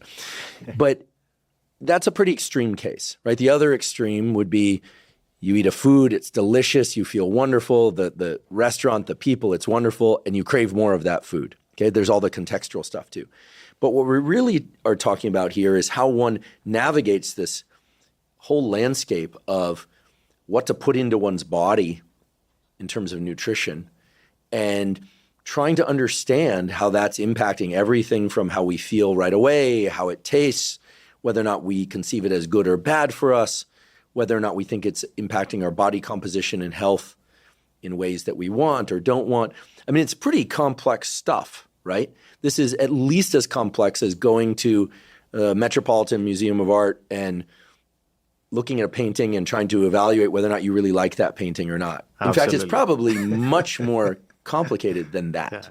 But it's what we do. And I'm beginning to get the sense, again, no pun intended, that this pathway that we call the gut-brain axis is really, it's a sixth sense of a very elaborate kind. So you just touched on an entire realm of a topic, which is one of my favorite topics, because at some point, we as scientists, we travel the world. And it started to become very obvious to me that wherever I went, we solved this issue of food in a very similar way. Whether it's a tortilla or 2 pieces of bread, which is another way of a tortilla, you have your carbs. And then you add a little bit of meat or a mushroom, and now you have your protein. Or fish or chicken. Or fish or chicken. The carnivores will say mushroom's not a protein. The vegans will say mushroom, beans, lentils, great protein. We're not here to resolve that debate. Do as you choose. And then you add the lettuce or the vegetables. And here's the first stop in that in that discussion, because this is fascinating. There is some recent work showing that if you remove the protein from a diet, the animal swallows that meal. The gut evaluates that there is no protein in there, and it stops eating that meal. Wow. So this is like ordering the vegetarian taco, or burrito, or sandwich, and then avoiding that particular taco or sandwich thereafter because it lacks protein. Because it lacks protein. Okay, so foods that lack animal-based proteins tend to be avoided going forward. So here's the second part of that. No, and in fact, if the protein is low, not completely absent. If the protein is low, the animal consumes more of the diet because it's trying to compensate for the lack of protein. And obviously, if it has sugars or fats that are more pleasurable, it keeps eating that meal, right? I see. If the protein is completely absent, the animal avoids that diet. Unless that diet is very rich in dietary fibers. And the study that I saw, which I thought it was fascinating, is that because somehow the microorganisms in the digestive tract, if they have enough highly digestible fiber, now they turn on the ability to synthesize essential amino acids. Really? Yes.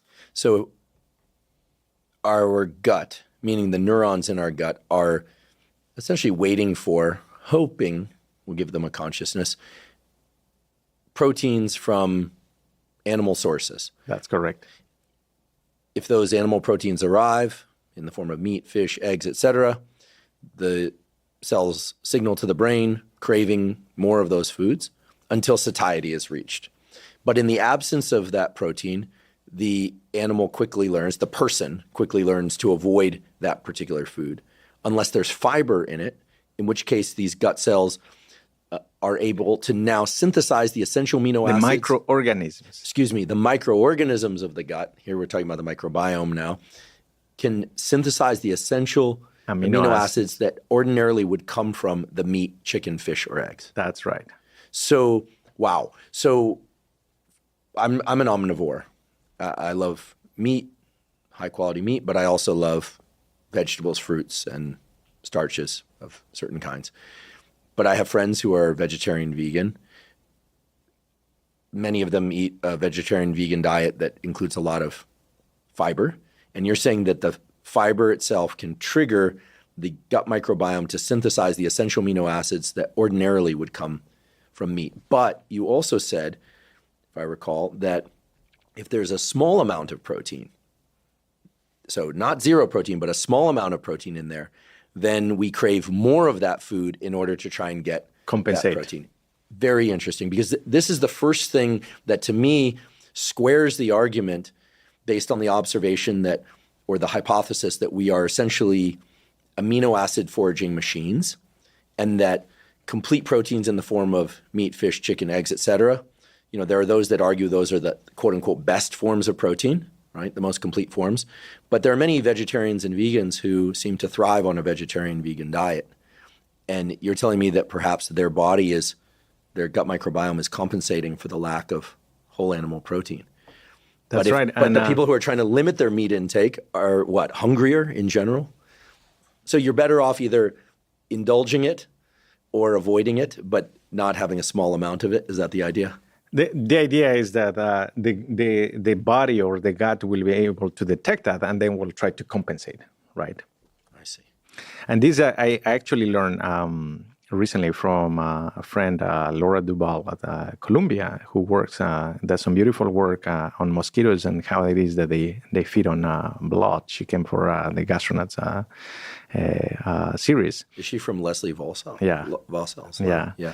And what I learned is that when the mosquitoes are not reproducing, they can live off ATP, which is the energy molecule, right? But they cannot lay eggs. They need the protein in order to be able to lay eggs. Otherwise, the mosquitoes cannot lay the egg, So this leaves us with a picture of the gut-sensing cells, these neuropod cells, as exquisitely sensitive to amino acid content in our foods, which makes perfect sense to me. And it has not been published or demonstrated yet. Sure, so we're now in the realm of new incoming data. Yeah. We want to highlight this, bracket it, boldface and underline it as we're now at the cutting edge of what's may be coming. That's right. Right, observation. But nonetheless, very interesting.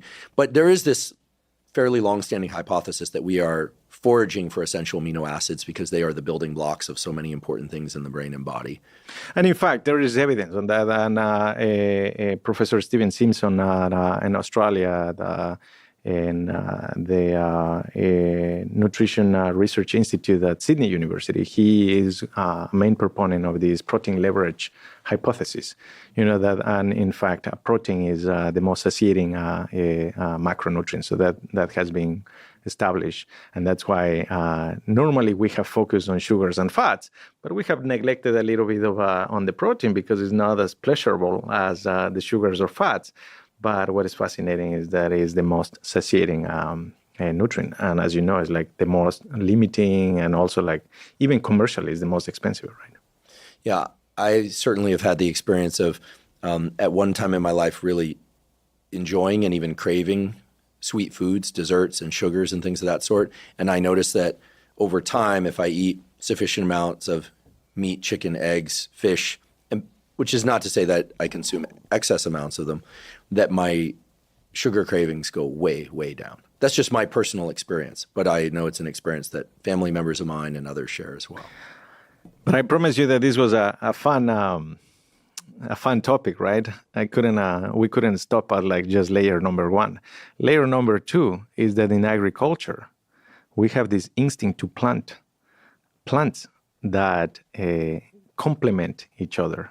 Like, for instance, a classic, especially among native communities, is called like the Three Marys. I believe is pumpkins, some type of fibers with corn, carbohydrates, and beans.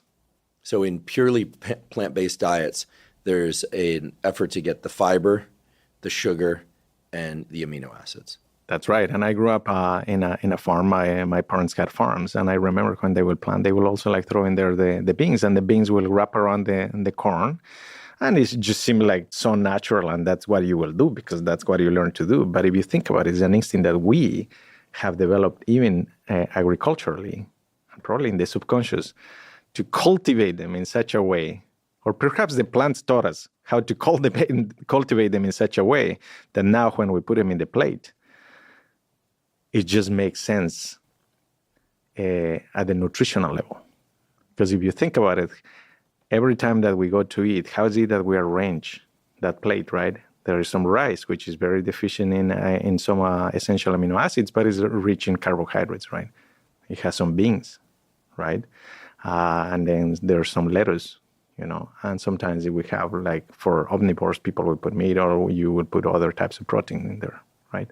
And certainly it varies by culture, time of year, food availability, and things of that sort. As long as we're talking about your upbringing, you have a fascinating story. So maybe we could discuss that for a few minutes. Where were you born? I was born in the Amazonia of Ecuador, a small town called El Chaco in Ecuador. It's on the slopes of the eastern slopes of the Andes on the way to the Amazonia in the Napo province. Coincidentally, it was like through the path from where Francisco de Orellana in 1542 marched on its way to the discovery of the Amazon. It actually passed through a trail that later on reading, I realized that native people had all of these trails between the Amazonia and the Andes and the coastal line for thousands of years. So you grew up in a very rural Yes. Oil had been detected in the 1920s in Ecuador. It was first explored in 1964 in the first oil well was in a town called Lago Agrio, which now is only like 3 or 4 hours from the town where I grew up. But at that time, it was like 8 hours. The roads were not good. And the first road passed through it in 1974. I was born in 1983, but I remember that we used to have like a giant diesel engine that will give us a light electricity only from 7 to 9 p.m. I remember when my father bought the first color television in the town, and then neighbors will come to our living room, and then we will watch movies. Wow, and this was in the 80s. That was in the 80s, right? Wow. Such an interesting upbringing. So did you eat a purely vegetarian diet, or you ate meats as well? Where did those meats come from, if you did? Primarily from cattle, goats, sheep. So how do you go from the Amazon to a study of nutrition and ultimately neuroscience? That's the question, right? Like the deeper I go, the more I question this. I used to think that, it was very simple, like when I was, specifically when I was 11 years old. My father, he was born in 1932. He lost his father, my grandfather, when he was 6 years old. Then he was given away, and he had to go and build his life. He was a very successful entrepreneur, but in the process, he had made a lot of friends and acquaintances. So when I was 11 years old, I remember specifically that a friend of his who was in the special forces stopped by our home, because that was the main road that we go into the Amazon jungle, where the folks in the special forces in the military will be trained. And he stopped by and said, "Hey, Rogelio, what are you gonna do with Diego? I think that it's about time that I think that you should send him to the military school." And I remember in a matter of literally a couple of weeks or 3 weeks, I had taken the tests, and I was accepted into the military school, and then I ended up in military school, and this was at that time, it was the premier military school in the country. That alone, it was, with years, you start to understand the context in which you developed, because it was a very interesting context for a child. Just to give you an idea, this school had the first and the only zoo in the country. So from my classroom, I would literally look at the lions. And then I think that was by the second year that I was in the school, second or third year, that became that because the city started to grow, and then the military school shrunk, and then they separated the higher education for military officers. They separated them and they put them in a different place. But that zoo actually became the first zoo of the capital of Quito. Wait, so you had a zoo with lions at your school? Yes. And you said you could see the lions from Like, your yeah, classroom, like, yeah. and they could see you, presumably. Yeah. Probably not. Yeah. Well, I assume they they were, could like, see far, you. right? Lion vision is pretty good. I don't know what the resolution is, but I'm guessing that their vision is. Yeah, they definitely use their olfaction, but they are sight-based hunters as well. So, but I have specifically one memory, like climbing up. I think it was like from because we had an Olympic pool and we had all of these events.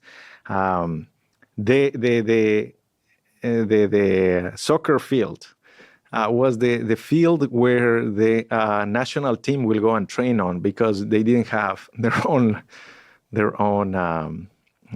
training grounds. Later on, they had their own training grounds. So, but that was something that you just grow into it, right? Like, but it was with the years, and now especially like that I get to reflect on it. I was extremely fortunate through that experience and that education, and now I'm here sharing some of the story, and hopefully through that inspiring some people, especially young people, that would like to go and chase their dreams. So you went to military school in Ecuador. Yeah. You graduated, and you decided to go to yeah, so I was about to become so in the military school, they will select the top cadets, like I think it was the top 10%, and they will select them and they will put them through a special training. So you have, essentially I didn't have like what was a normal summer vacation, I will go into military training. So for me, it was going to be very, not easy, but relatively straightforward to transition into officers academy, right? Like do 4 more years, like West Point here, and then like become an officer, right? In fact, I had a reserves officer degree when I graduated. But 2 years before graduating, a friend of mine who he preferred other types of careers. He said, like, you're not going to become a military, right? You're not going to go into the military. And he said, you should probably study something that will help your parents. And then I said, what will that be? And he said, like, perhaps agriculture. And I didn't think at that time, it didn't dawn on me that, people can study for agriculture. And agriculture is like the base of food. For all of us, right? And then I said, where? And then he mentioned for the first time this university in Zamorano, which was founded with some funds that were donated by the founder of the Standard Fruit Company, which eventually became, I think, Chiquita Banana, Zam Zemorai. And that is an oasis that is in Honduras, outside of Tegucigalpa. So it's a boarding school. You wear uniforms. So it was kind of like military. It's very strict. You cannot accumulate more than 12 demerits. Otherwise, they will send you home. How do you get a demerit? You show up 2 minutes late to work in the morning at 6 a.m. in the field, and then you just get 2 minutes late, 1 demerit. 12 of those, you're out. 2 demerits. 2 demerits, you're out. Yeah, you get we used to get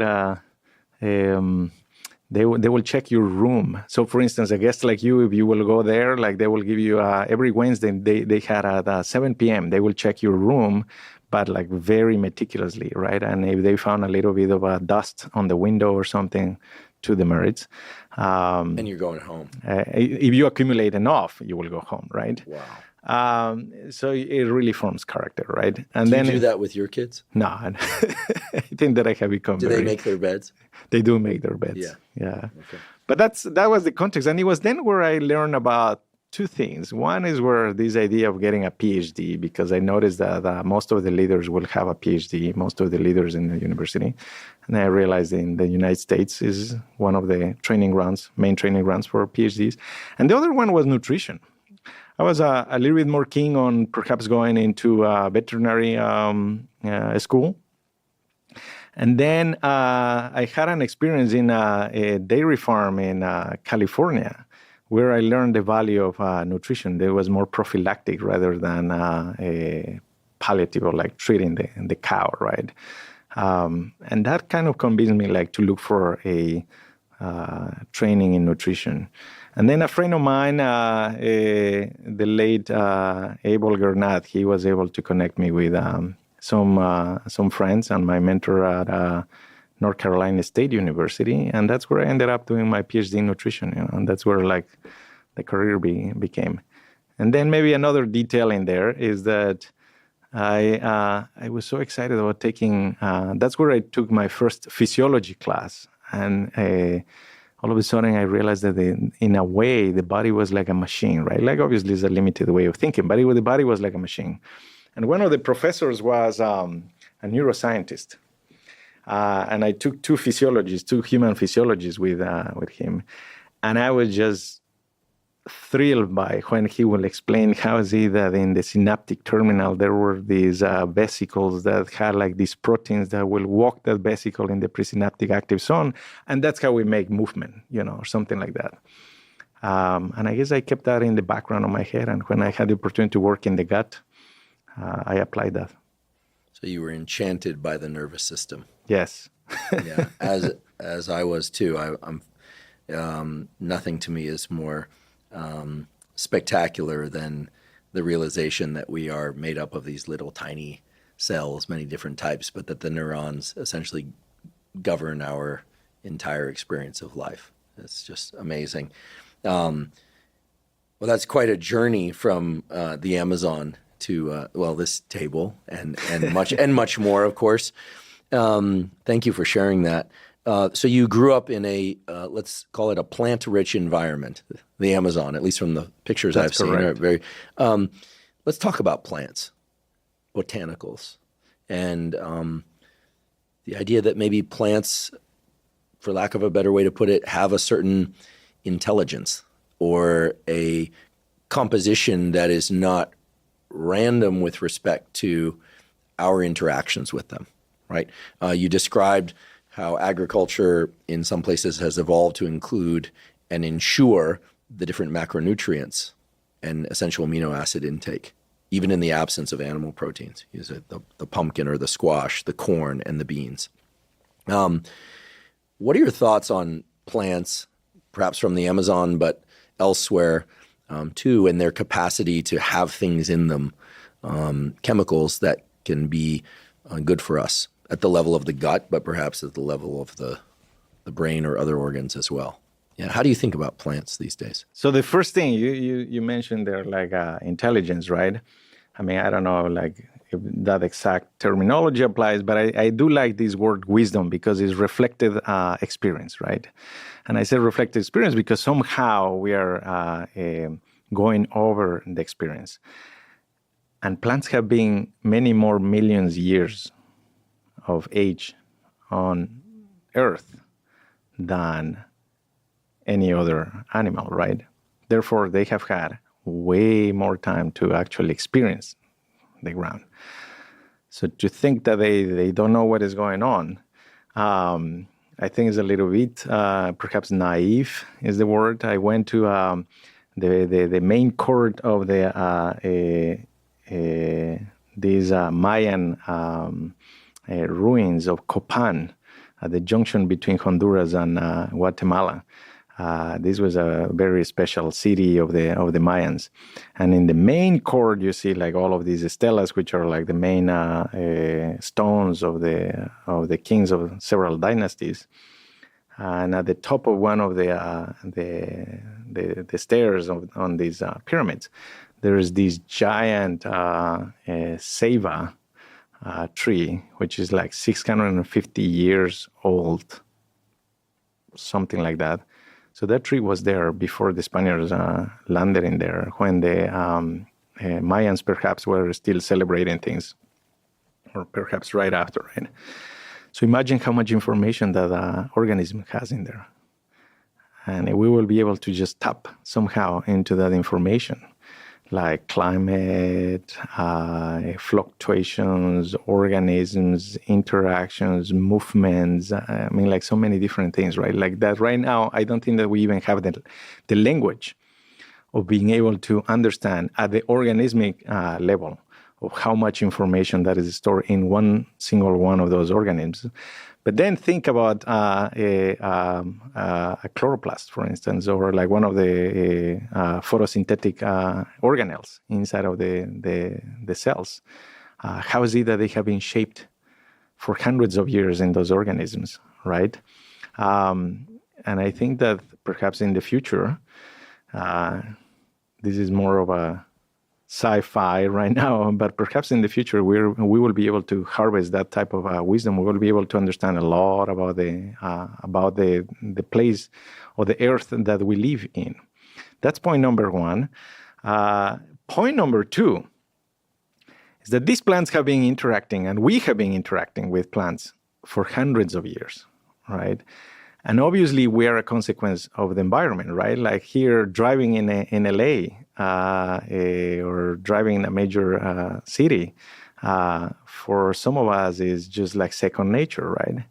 But if you go into a jungle, then all of a sudden it will not be the same thing, right? But for somebody that has been in the jungle for hundreds of years, now all of a sudden they are able to describe with such a sensitivity of like how it is that the jungle is, the makeup of the jungle is in there. I've seen native people walking through the jungle without shoes, and right before stepping on a leaf, stopping and then pointing out like, look underneath that leaf, and then lifting it out, and then a tarantula right there. Like, how do you even make sense of that? Like, I don't have the sensory acuity or the wisdom to be able to figure that out. But they do, right? And certainly that is just a level of sensory perception that I am not equipped with.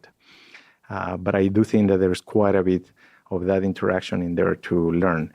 And then, of course, not only for food, but also for medicine, for textiles, and for many other functions. These plants have been part of the ecosystem of how these people navigate their world, all the way from making a canoe to making a backpack to carry a fish from the river into the house, right? So, how do you think we evolved food choices and flavor preferences? I imagine humans, that existed long before us, being hungry, the gut starts rumbling, and there are all these plants everywhere, some nuts and some berries and things. And so they had presumably no choice but to consume them and decide at the level of the mouth, like, that's bitter, nope, that's not good. Maybe eventually cook those and see if that changes the relationship. Yeah, I'm thinking raw acorn versus cooked acorn, Yeah.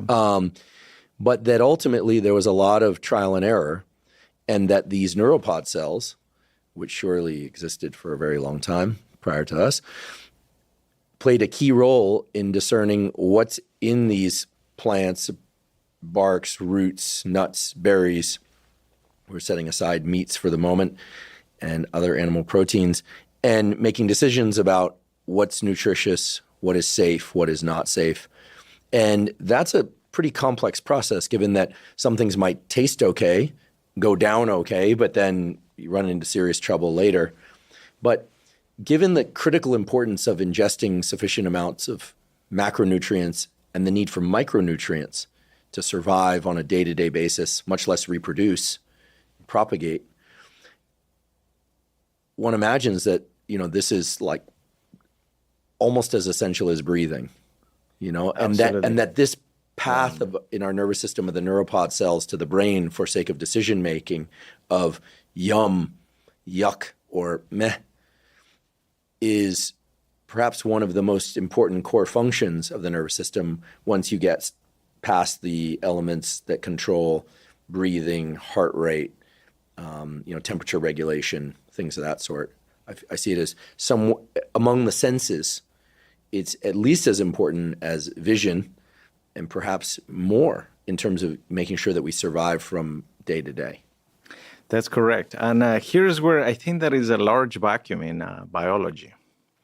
If I will be with my my training in biology, if I will put my hat of the training in biology, I wouldn't be able to explain much of like how is it that we figure it out, because even if you just go to a botanical garden here in the city, it will be really hard to figure out what plant is for what, right? Yeah, what's safe to eat, what what's is safe not. to eat, Do what you is need to not. cook it or not? Maybe like the cacti, you're able to figure that out by touch, right? So from the biological perspective, I think that there is quite a bit in there to explore and to learn. There is some very interesting work from the anthropological perspective. So anthropologists and botanists that were studying the plants were exploring the jungles, not only the Amazon, but Borneo, Sri Lanka, and so on and so forth, and studying the interaction of native people with the plants. And if going through that literature, there is a pattern that emerges, and the native people, they talk about how it is that they actually learn from the plants, that the plants were the ones that will teach them. So that's why I said from the biological perspective, like how can we reconcile that? I think that there is still quite a bit of to learn. What does that mean to learn from the plants? I mean, there's something that intuitively makes sense when you say that. I've heard about, looking at plants as teachers about the local environment. When they're open, right? They're light sensing. When they're closed, but in terms of translating some of that to, how humans have learned to navigate given environments. Navigate meaning sort of thrive in those environments. How do we go about that? Does it mean taking plants, grinding them up, and figuring out their constituent parts? Or is that too reductionist? Is that going to leave us with a parts list that doesn't mean anything? Sort of like if I splayed out all the pieces of a car or an airplane in front of us, it doesn't really tell us anything about that except what parts make up the thing that flies. Yes, and that's why I said this is more on the anthropological studies that have, especially from scientists that have gone there, learned the language, live with the natives as natives, and then start to understand the dynamic of their culture and their interactions. Then that's when, for instance, how it is that they classify plants. The way that they classify plants is several levels more richer than our classification, our scientific classification by the two-name system or the variety, right? For instance, they take into account not only the flavor, but also the shape, the location, how they interact over the year, how they react over the year. For instance, there is this beautiful plant that people call it the lips plant. I don't know if you have, but if you Google it, you will see it. Looks like lips? Literally like lips. It has these red, beautiful lips, the plant. It just looks like lips. And then people use it for pain, for some rashes, skin rashes, and also in some rituals. And most of these plants, the way that the natives interact with the plants is in a sacred level. There is this respect for the plant, right? So yeah, I think that biologically, I think that there is quite a bit in there to understand and explore and define. I do agree with you that just thinking about grinding it up and just putting it in a tea perhaps is too reductionist. It could be a beginning of understanding, but it is reductionist.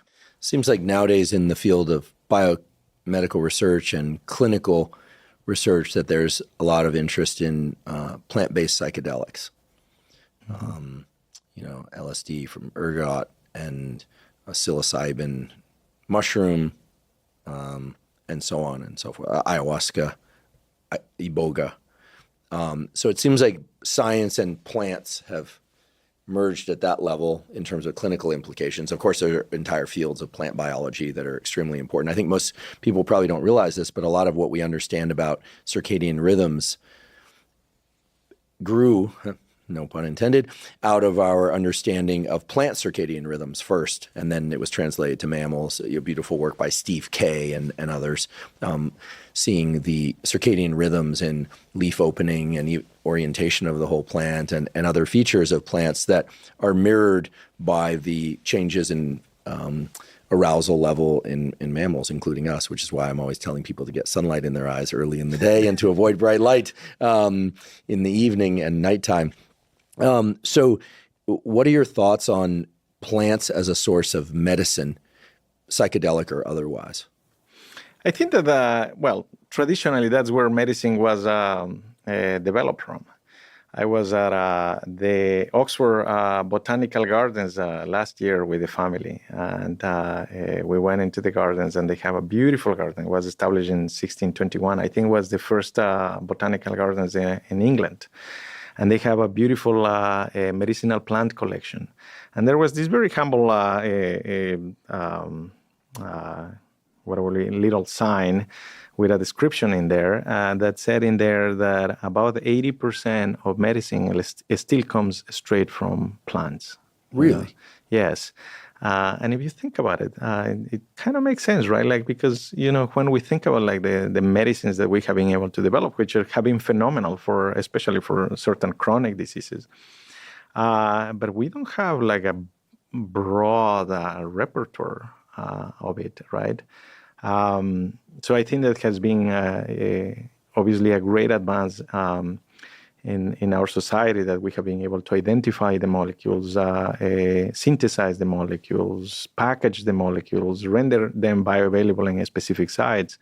And I think that when we are able to couple that with the rest of the molecules that the plants, through their, I keep saying their wisdom, because somehow they develop their ability to have not only one molecule, but like a combination of other things that will provide the full experience of the plant, right? For instance, yerba mate, is not only caffeine, right?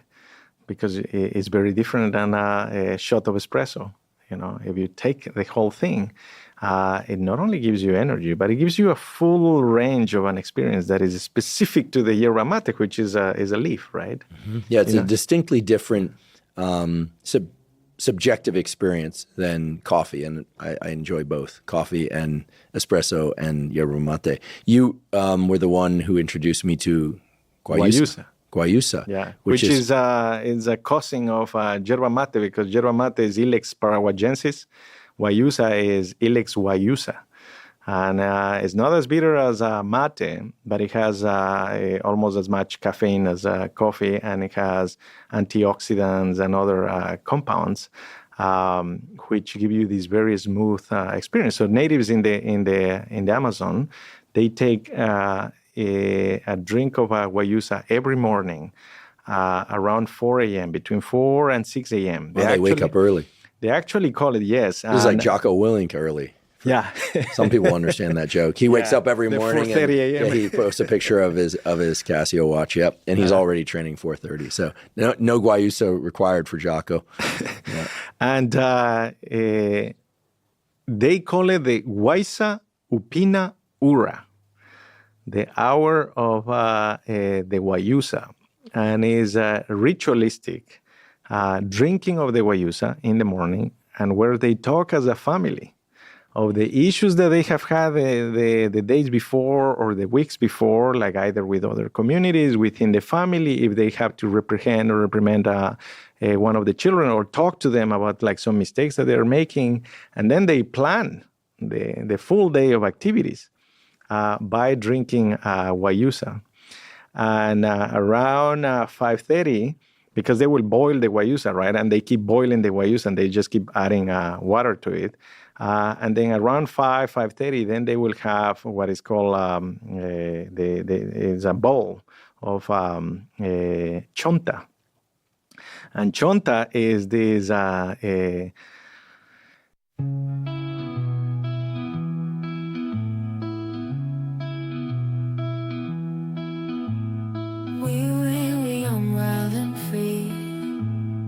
chasing dreams by the sea, echoes of a distant melody, in the lights just you and me. photographs and shades of gold, stories that we've never told, memories that never grow old. In this heart they're always bold. Time moves on, but we stay here in the moments crystal clear, echoes of the yesteryear. In our hearts we hold them near. Fading memories in the light, lost in whispers of the night. In the silence we take flight, holding on to what feels right. Walks through streets of neon glow, silent whispers, tales of woe. In the dark our secrets show, in this art our love grows. Time moves on, but we stay here in the moments crystal clear, echoes of the yesteryear. In our hearts we hold them near. Fading memories in the light, lost in whispers of the night. In the silence we take flight, holding on to what feels right. In the twilight, shadows play, awful whispers, tales of woe. In the hearts we find our say, in the dawn we'll never stray. Fading memories in the light, lost in whispers of the night. In the silence we take flight, holding on to what feels right. As the days turn into years, through the laughter, through the tears, in the echoes on our steers. In these dreams we face our fears.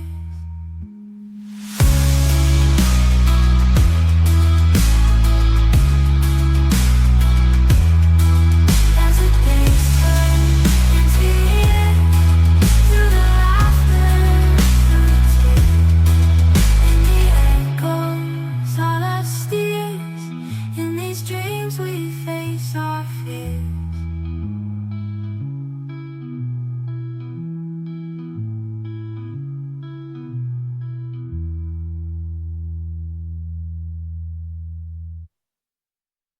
Palm date, very rich in lipids and fibers. So they will have the guayusa because the guayusa, they say, that gives them energy. It heals any pain.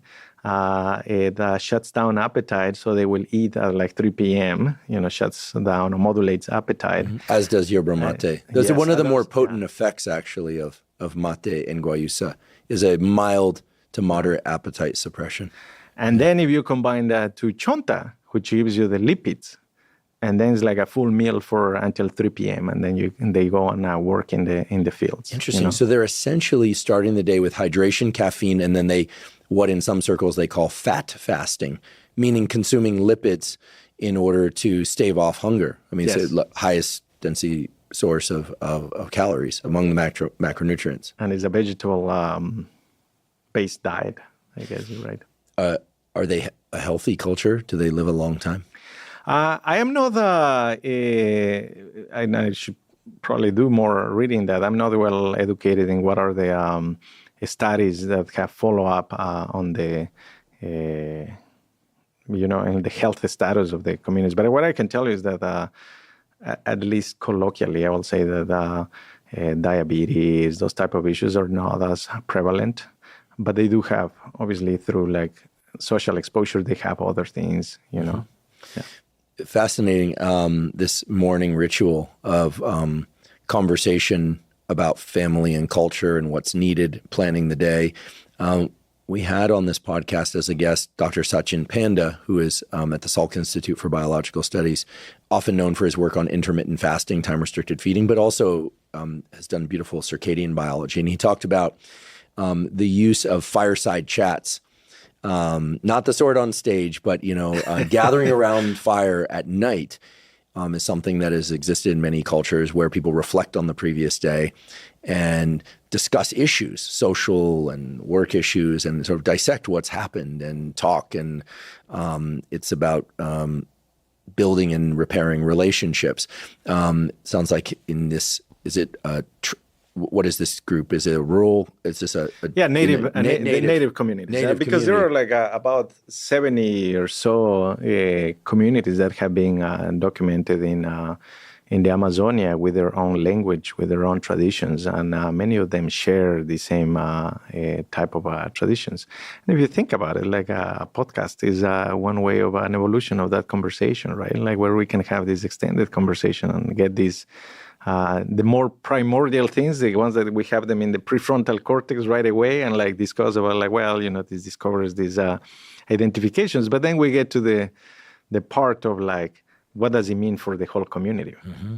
Yeah, there's doing, there's reflecting, and then there's resting and recovering, right? And there is something about like leaving that for the next generation, right? Mm-hmm. Yeah, passing on lessons.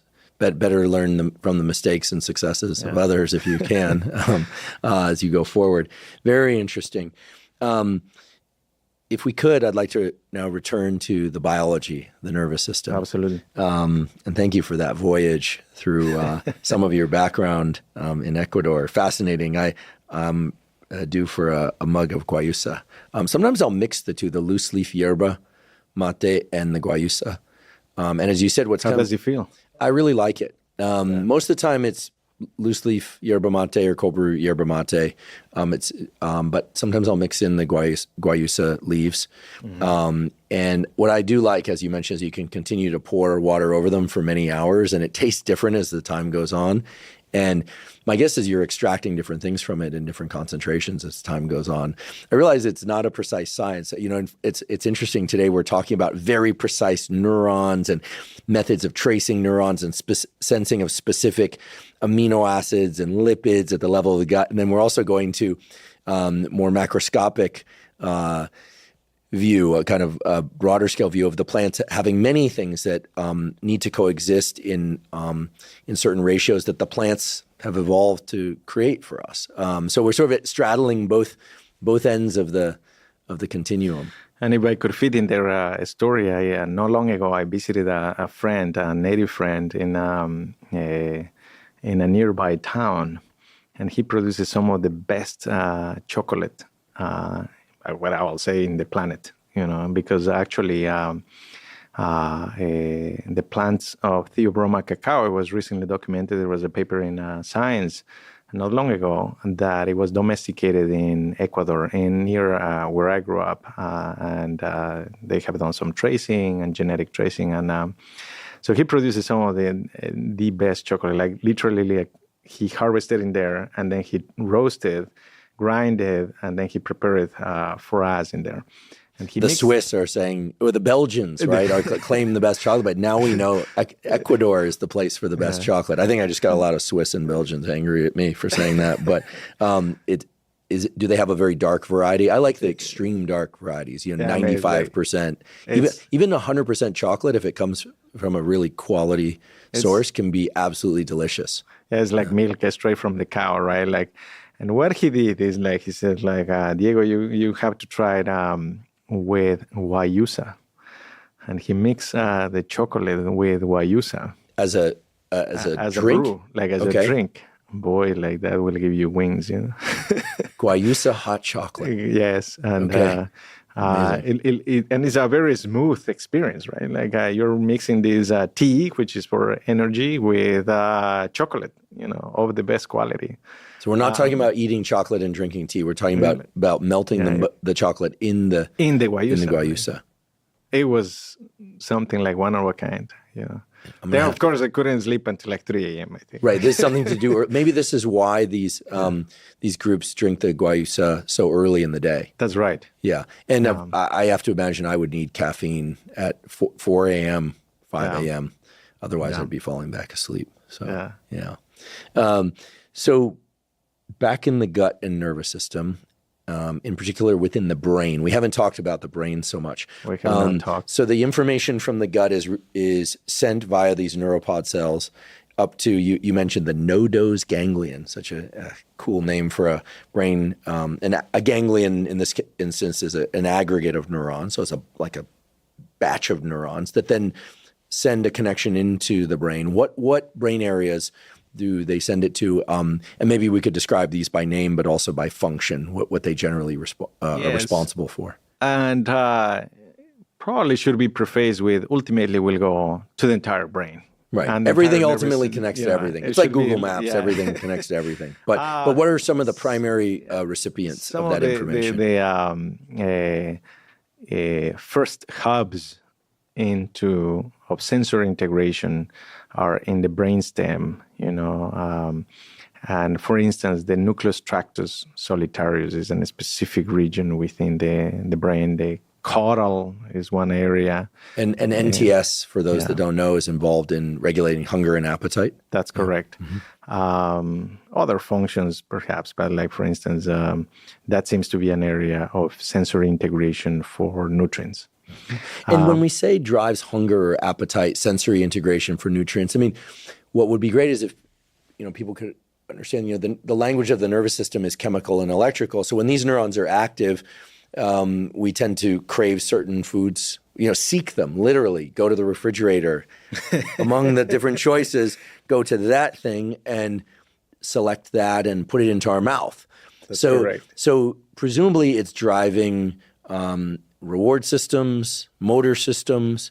I mean, what we call hunger and appetite is really a kind of a domino effect of a lot of different brain circuits. Do we know whether or not the nucleus tractus solitarius projects to the areas of the brain involved in dopamine release and craving? Yes, and there has been some elegant work from several different neuroscientists in this area, like tracking the circuitry from there onto many other different areas. The hypothalamus, for instance, very basic behavioral functions, and the striatum, where there is dopamine release, and then there is this pleasurable sensation and reward. There are several other areas in there that are involved in this sensory integration. There is quite a bit of work still to be done specifically from the neuropods. There is like some evidence that they are connecting directly to, if you put two papers together, it's obvious that they are connecting to like some of these areas of dopamine release, basal ganglia in the brain, and that's why they are causing this reinforcing effect, like in the lateral hypothalamus and other areas. I do think that ultimately there is quite a bit of a gap in like different regions of the digestive tract. Like today we just talk about the esophagus, right? Like the esophagus, I think that there is a little bit of work. Perhaps I think that Steve Lieberlis has work in that area. Another great neuroscientist doing some very fine, detailed work in sensory biology in the esophagus. There is quite a bit of lack of precise biology in how it is that the esophagus, the specific cells of the esophagus are innervated or like making sense of the environment. Same thing for the stomach, and how it is that ultimately each one of those regions are feeding into different regions of the brain. Even then, how each one of these valves, I'm fascinated by each one of the valves that we talked early on, like the gastroesophageal sphincter, or the pylorus, or the ileocecal junction. Yeah, we should illustrate for people. I'm not an expert in the gut by any means, but what Dr. Borges is referring to is that, the gut, as it extends from the mouth to the rectum, is not just a series of tubes of different diameters, but rather they have valves, chambers, and these sphincters that cut off. Everyone hears the word sphincter and they always think, anal sphincter, and then it's like, elementary school, middle school humor. But sphincters are they literally can close and open to varying extent in order to allow passage or prohibit passage from one compartment to the next, such that the certain things can take place over time in one region, like the esophagus or within the stomach, or before passing to other chambers. And so I hear you saying that critical processing is happening at each of these chambers. The sphincters are determining how long that processing occurs, and that distinct sets of neuropod cells are likely detecting distinct qualities and quantities within the food, chemical qualities and quantities within the food, and relaying that to the brain. That's correct. And here's something that, since we're getting into the future of this area, and while there is not direct published evidence yet, I think that is going to be a fun area. So the gut, as the brain, also generates these electrical patterns. Those electrical patterns change depending on fasting versus feeding and circadian rhythms. Probably can realize jet lag. The gut is asking you for a burger at 3 a.m. and your brain is telling the gut, can you please go to sleep, right? So these electrical patterns, these electrical waves that are going into, that are being propagated by the gastrointestinal tract, there are like several different cells, like the enteric neurons are coordinating these cells. There are also these interstitial cells of Cajal. So Santiago Ramon y Cajal, the greatest neurobiologist of all time. That's right. It was named after him. He actually has, I think it's like in the second volume of his classic book on the histology of the nervous system, one of the last figures talks about like the innervation of the villi in the intestine. Some beautiful. For those that don't know, Cajal shared the Nobel Prize with Camilo Golgi in 1906. They together developed tools and mapped the structure of the nervous system. And it's fair to say that Cajal had supernatural levels of insight into the nervous system. He looked at the nervous systems of so many different animals in dead specimens. The joke, even though it's not funny, is that many animal species entered his laboratory, very few walked out. But by looking at fixed specimens under the microscope and then drawing them in select elements within them, essentially came up with most of the major hypotheses about how the nervous system works, not just its structure, but neuroplasticity, the failure of mammalian central nervous system neurons to regenerate. This is why after traumatic brain injury or stroke, there's often loss of function that doesn't recover. Sometimes it recovers, but and that people who have injuries younger often can recover certain functions. Everything from the direction of electrical flow through the nervous system, all from looking at tissue that was not alive. No electrophysiology, no behavioral experiments, just raw but incredible, supernatural, seemingly, levels of intuition and insight. Amazing. Yes, there is some quote in one of his books that when he got invited to one of his friends to England, I don't remember. It was a famous neuroscientist at the time in the late 1800s who had helped him to expose his work to other audiences, and invited him to England. So he said in there that it took like 3 months to go to that podcast, right? Like it was a 3-month trip. So he said that he brought his microscope. And with him, and in the room, he will be able to do some of these observations. Yeah, peculiar guy, also known for carrying a very heavy iron umbrella in order to do physical exercise on the way to the lab. He was a very, very fit physical specimen. Mm-hmm. Also, reportedly, I don't know which pick which one. A pretty gruff person, not terribly pleasant to be around. Ran a tight ship, but in any event, so the cells of the gut are named after. Some of them are named after Cajal, interstitial cells of Cajal. There, you just got a waltz into some neuroscience history, but critical history. So they have this emanating electricity, right? And so far, these and it seems like the sphincters modulate the emanation of this electricity. Oh, like an instrument. Yeah. And you probably think like that is because the intestine And maybe here we get a little bit even deeper into this. And I read some work from a philosopher in the UK who was, and I'm going to paraphrase it very largely, so please don't quote me, but it's something along the lines that if we are what we eat, the place where food becomes us and we become food, it should be the intestine, right? Because that is where food is actually absorbed, right? So that is a very fascinating point. Number two is that the food enters us at a frequency that it will modulate the entire body, right?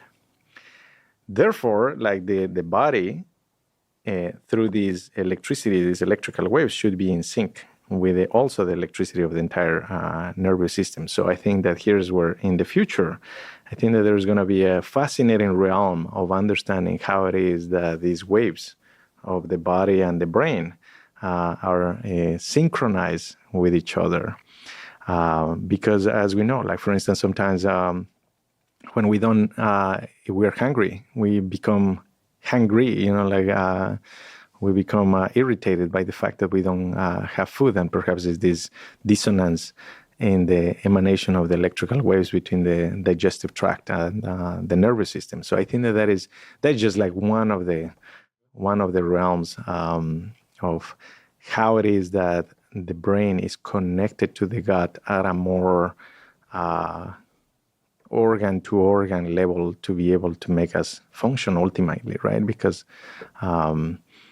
that's how we are integrating the outside world, the food, into our entire system so we can maintain the entire organism. Well, certainly our level of alertness is linked to our level of anticipation, and a lot of our food anticipation impacts our levels of arousal, aka alertness. So as you mentioned in we're a diurnal species, so in the middle of the night, it's unusual to get hungry, right? A lot of these pathways are shut down. Digestion is happening at different rates, and typically our appetite is greater during the day than it is in the middle of the night. That's right. But in addition to that, it makes good sense to me that what is going on at the level of our gut is going to tell the brain, did we get enough nutrients from the previous day? Are we in a place of abundance? There's also the psychological aspect of gut sensing, and we haven't really touched on that. What are your thoughts as both a scientist and a human with a gut-brain axis on this notion of a kind of gut intuition? You meet certain people and it sort of relaxes and warms you and you want to get to know them more. Other people, for whatever reason, you just feel like, I don't know, something doesn't feel quite right. That we can sense things at the level of the body that inform our brain. And no one really understands that process yet. But we do know that the vagus nerve, which is a multi-pronged pathway, big pathway. It's probably its own major branch of the nervous system, really, is sending bidirectional communication between brain and body. And presumably when we're around somebody or something that doesn't, quote unquote, feel right, the vagus is involved. A few interesting things in that area. In the work of Carl Jung talks about it, about the subconscious and how it is that we're accumulating all of these experiences that we have been passing through in life. It's not that they are not a store anymore. It's just that they are back in the subconscious, right? And then ultimately they become part of this so-called intuition, right? Like we have this gut feeling that,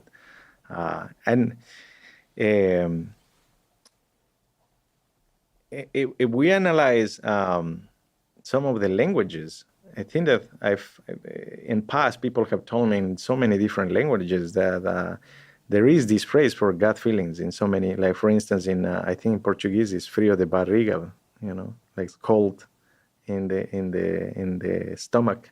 You get a cold. In Spanish we call it a presentimiento, like a pre-feeling, or pre-sensation or feeling. It will be more feeling if you translate that. As if it arrives first. Yes, before you're able to articulate it, right? So there is this storage in the entire body that it gives you, depending on the context, it gives you a certain type of feeling, right? And that's why we talk about intuition. There's also like this other aspect of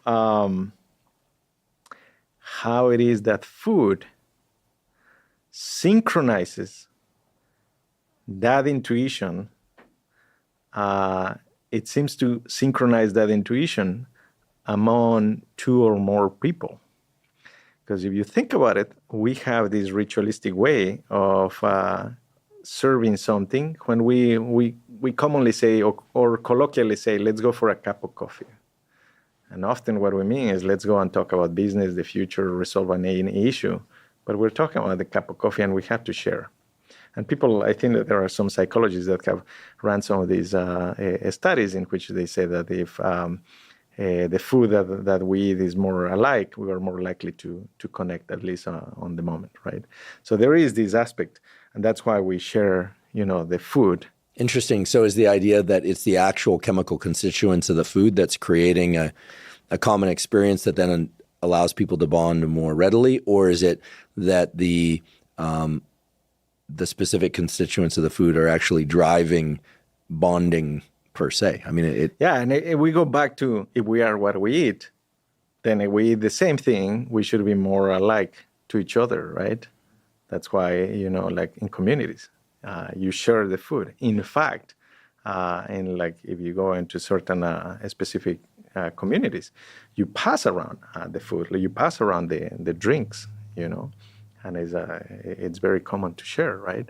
Yeah, and certainly in romantic bonding, there are many factors, of course, but the kind of more basic functions of food, sex, and sleep represent the common places of bonding initially, right? And conversation, of course, and values, et cetera, right? Not to dismiss any of those. They're essential as well. But in terms of, feelings of safety. That's right. Feelings of communing with somebody, right? These very basic biological functions. Yeah, and in business too, right? Like people, there has been a study in like behavioral economists that they talk about how it is that business are more likely to happen when they are like made over food or lunch or things like that, right? Like there's this synchronicity in the decision making. And here is a third dimension on this area that it has not been well explored, but I suspect that in the near future it will begin to be explored. I read a while ago a very elegant paper from Walter Cannon. So you may want to expand on who Walter Cannon was, but one of the founding figures of the study of physiology. Yeah, autonomic physiology. Yep. Right? Chair of physiology at Harvard, 1920s, 1930s, author of The Wisdom of the Body. He has a paper, or he published a paper, I believe, in the 1930s. It's called Voodoo Death. Voodoo Death. And I remember when I found that title, I was like, "Ooh, this is something to sit down and dissect." Yeah, good title. A good title. If you want somebody to read it, good title. And he essentially, the gist of it. Let me see if I can do a little bit of justice, but obviously I will chop most of the details. But the gist of the paper is that in some observations in some native tribes, I believe it was in Africa, that if young people, especially youngsters, if they were frightened by a shaman, that they will not perform a certain thing, a certain task, right? They enter a level of psychosis, so to speak, that could cause death, like the cast and spell, right? And that's why it's called voodoo death. What Cannon goes and describes is that is an activation of the vagus nerve and the peripheral nervous system that is a hyperactivation that is going through the subthreshold level of consciousness. And that in some of these tribes, that's what, at least that's what he explains that is happening. And I believe that he did some experiments in in some animals. But what he was saying is that there is a hypertonic activation of the peripheral nervous system when there are these spells that are casted by a member of the tribe that is in a higher or more superior or more influential position, that if the other member, especially if it is paired with something, right? Like if you say, like, if you go outside and don't listen to what I just told you and you see a black cat, those two things match together, and now you're hyperactivated, right? And become superstitious about it. But it is what Walter Cannon goes to explain is there is a hyperactivation of the peripheral nervous system. Obviously, there's probably more details in there. But the paper really highlights an area of exploration that we don't know about. These a threshold of subconsciousness of the nervous system, how it is driving us to have superstition, to drive instinctively to go and consume certain things or behave in certain ways, right? Yeah, so it's, it sounds like it's paired association learning through statements, cognition, but that's enacted through the vagus in order to control the organs of the periphery. That's nerd speak for if we hear and believe that certain events will cause certain changes in our physiology, they can, in some instances, become capable of that. Eat this food at this location and you'll get sick. Eat this food at this location, you'll feel better. That's correct. And it's learned association. And ultimately it's physiological, but it sounds like it's subject to a lot of learning effects. As long as we're talking about the vagus, I think it's a great opportunity to just mention that a lot of people understandably think that the vagus nerve activation is always about calming of the nervous system. And indeed, it's the vagus is placed under the umbrella of a parasympathetic pathway. But I think it's very important for people to know that both experimentally and clinically, if the vagus nerve is stimulated, you get exactly the opposite effect. You get arousal effects. This is commonly known in labs that do physiology of different kinds. It's in the clinical context, people with depression are sometimes treated with vagal nerve stimulators, and it certainly isn't driving more sedation, more depression of the nervous system. It drives alertness and arousal. So we have to, I think, make sure that we look at the vagus system and describe the vagal pathway as one that can both induce states of calm, of ease, rest and digest, as it's sometimes called, but also states of arousal and alertness, even fear. And so I think of the vagus as a superhighway of a bunch of different pathways with lots of inputs and outputs that's highly subject to learning. And indeed, the vagus can slow heart rate, down through a number of things like long exhale breathing. Earlier, we were talking about stress modulation, something my labs worked on. Extend your exhales. That's the most basic way. Physiological size, 2 inhales followed by a full exhale to lungs empty. These are core physiological mechanisms known to activate the vagus and lead to calming. But the vagus, I look at the vagus as kind of including both an accelerator of sorts, accelerator-based pathways in terms of arousal and brakes. And probably our basal level of vagal activation reflects sort of the RPM of our system. How much are we calm, or are we humming at a higher level of activity? Such an interesting pathway, such an interesting area of the nervous system, and we don't really understand yet.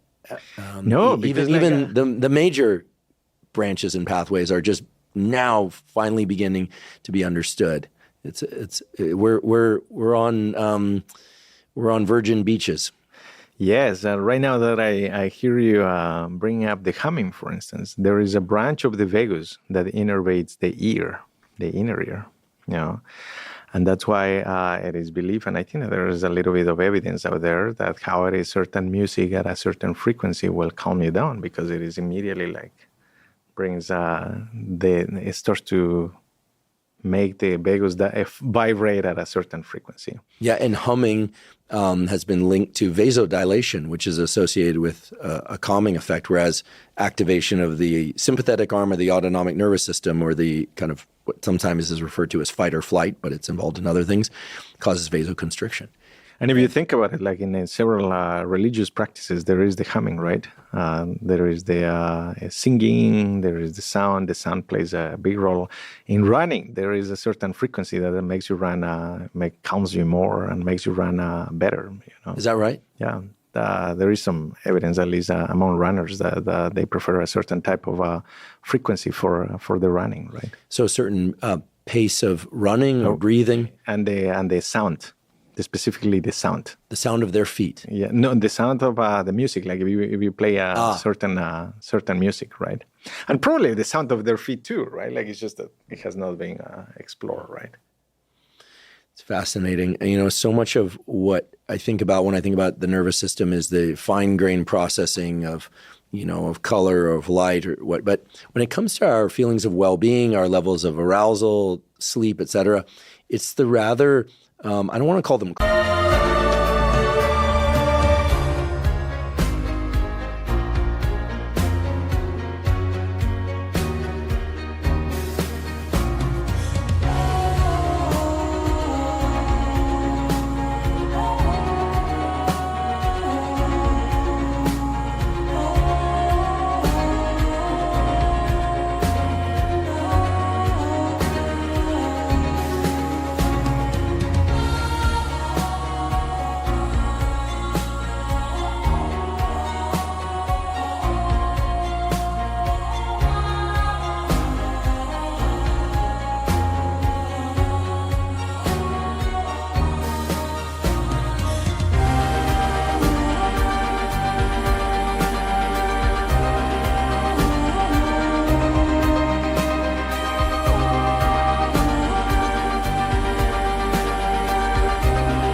crude because they're really sophisticated. They evolved to be sophisticated, but these kind of macroscopic signals like light coming in the morning has these long wavelength and short wavelength contrast. That's what tells our brain it's morning. That's right. It's the orange, red, blue contrast. Even if there's cloud cover, it's the difference between those two different qualities of light that says it's morning. And when the sun is overhead, you don't see that yellow, blue, or orange, blue, red, blue contrast, but you see it again at sunset, and it informs. So it sounds like the combination of specific chemicals in the gut tell us this is good. Pursue more of this, and maybe even the place where you found it is a good place, as opposed to, and the opposite is probably also true. Yes, like that's an entire new domain of the sensory system in the digestive tract that we haven't even begun to articulate yet. Memory. How do we remember, like, what was that first meal? Like in the Ratatouille movie from when we were children, right? Like it was very different. Like I still remember like some of the very simple, humble meals that my mother will make, but it's just priceless for me, right? Whenever I go home, it's like without asking, sometimes my mother will prepare those for me, and it's like it just brings you back when you were that age, right? Yeah, the memory system is tightly linked to taste and smell. There's no question about it. And then like how it is that the gut triggers that those sensations or further reinforces those sensations. We haven't even begun to articulate. And when I said articulate, because we don't even have the language to refer to these things. That's why at the very beginning we were talking in our conversations about the axis. And that we don't say like the nose brain axis, right? Like we just went for what we had at that time. And I do think that the language will continue to evolve for us to be able to articulate more precisely, more richly, more elegant, more, in so many different ways, how it is that the organs communicate with each other to make us who we are. And in there, in one of our papers, we quoted these beautiful passages from the book Memoirs of a Stomach. It was written in 1853 by a French person. By what it says in the first page, by the Minister of Interior. Because all of those who eat may read, or something like that. And then on page 21, it goes to describe the dialogue between the gut and the brain. And it says like that how it is that the gut communicates to the brain with a rapidity through these two sets of electrical wires that communicate the arrivals of the day as we may eat with a precision and rapidity to the brain. So the brain will make its own feelings and impressions. And then he said that when it's talking from the perspective of the stomach, it says like when I grew morose, like meaning I'm not working in digestion, then the brain also grew irritable and petulant. You know? Angry. Angry. It's so interesting to look at human experience from the directionality of gut to brain rather than brain to gut. That's right. And as I do from time to time, pay attention to what's happening in the landscape of wellness and mental health and physical health. A lot of what you see out there in terms of, highly educated people who have thought very deeply about how to navigate decision-making in lots of different domains of life and to do it in a way that really honors our own individual preferences and needs. People like Martha Beck, I don't know if you've heard of her, but she exists she's triple degreed from Harvard, but has talked a lot about learning to sense one's way into and through decisions, through intuition that is more of the body and is more of particular brain circuits than our analytic, like, pros and cons lists. Because pros and cons lists and obviously important metrics like objective metrics, like, is this the right salary, the right location, the right, all the things that matter for decision making. And we're trained in that in school in the United States and in many areas of the world as well, of course. And that's critical. But that there's this other training, there's this other learning of self that can be extremely useful. And it almost always comes back to body first, then to cognition and decision making. And I feel like modern humans are trying to learn how to run the analysis of life decision making through this, I guess, more ancient axis. So the intelligence of these, what used to be called more primitive systems, but I don't think they're primitive at all. And talking with you today, it's clear to me that these are highly sophisticated systems, just as sophisticated as any forebrain pathway involved in analyzing, say, like probability or something. And that's why I like to highlight the example of having a nice meal and having a nice conversation at the same time. If you go to a nice restaurant and you have a nice meal while you're having a nice conversation, and if you pay attention to it, then it brings humility to your body to know like how much your body is doing for you to be able to just express a tiny little bit and having like some sort of like highly intellectual, sophisticated conversation while you're able to put in the precise amount of lettuce inside of your mouth and chew it in the right way and like adjust it with a little bit of water and maybe a little bit of wine and understand what is cleansing your palate and like, putting down the napkin and so on and so forth without going to the restroom every time that you feel like going to it, right? There is an entire sophistication of the body just to have something like as simple as a catch-up conversation, Do you think that our ability to sense into gut sensing more, to really hear and respond to the signals from the gut is something that we can learn even as adults simply by paying more attention? Yes, and I think that here's the concept that usually, when we talk about topics like meditation, is that self-care, and that self-care is listening to your own body, right? How it is that the body is feeling. Like, I don't know, I grew up in my mother will tell me or family will tell you, if you feel like going to the restroom and to pee for a bio break, don't hold it for too long because it might be bad, right? And I think that just learning that part of listening to the body is an essential aspect. It's just that we're not constantly doing it over learning about how we are moving our career forward. Yeah, so much of what we're taught in order to be high achieving and forward moving in life in modern culture is about learning to override the signals from the body. But it seems that learning to listen to the signals from the body is key to being a healthy human being. Yes, and here I have an example. Years ago, I used to run quite a bit.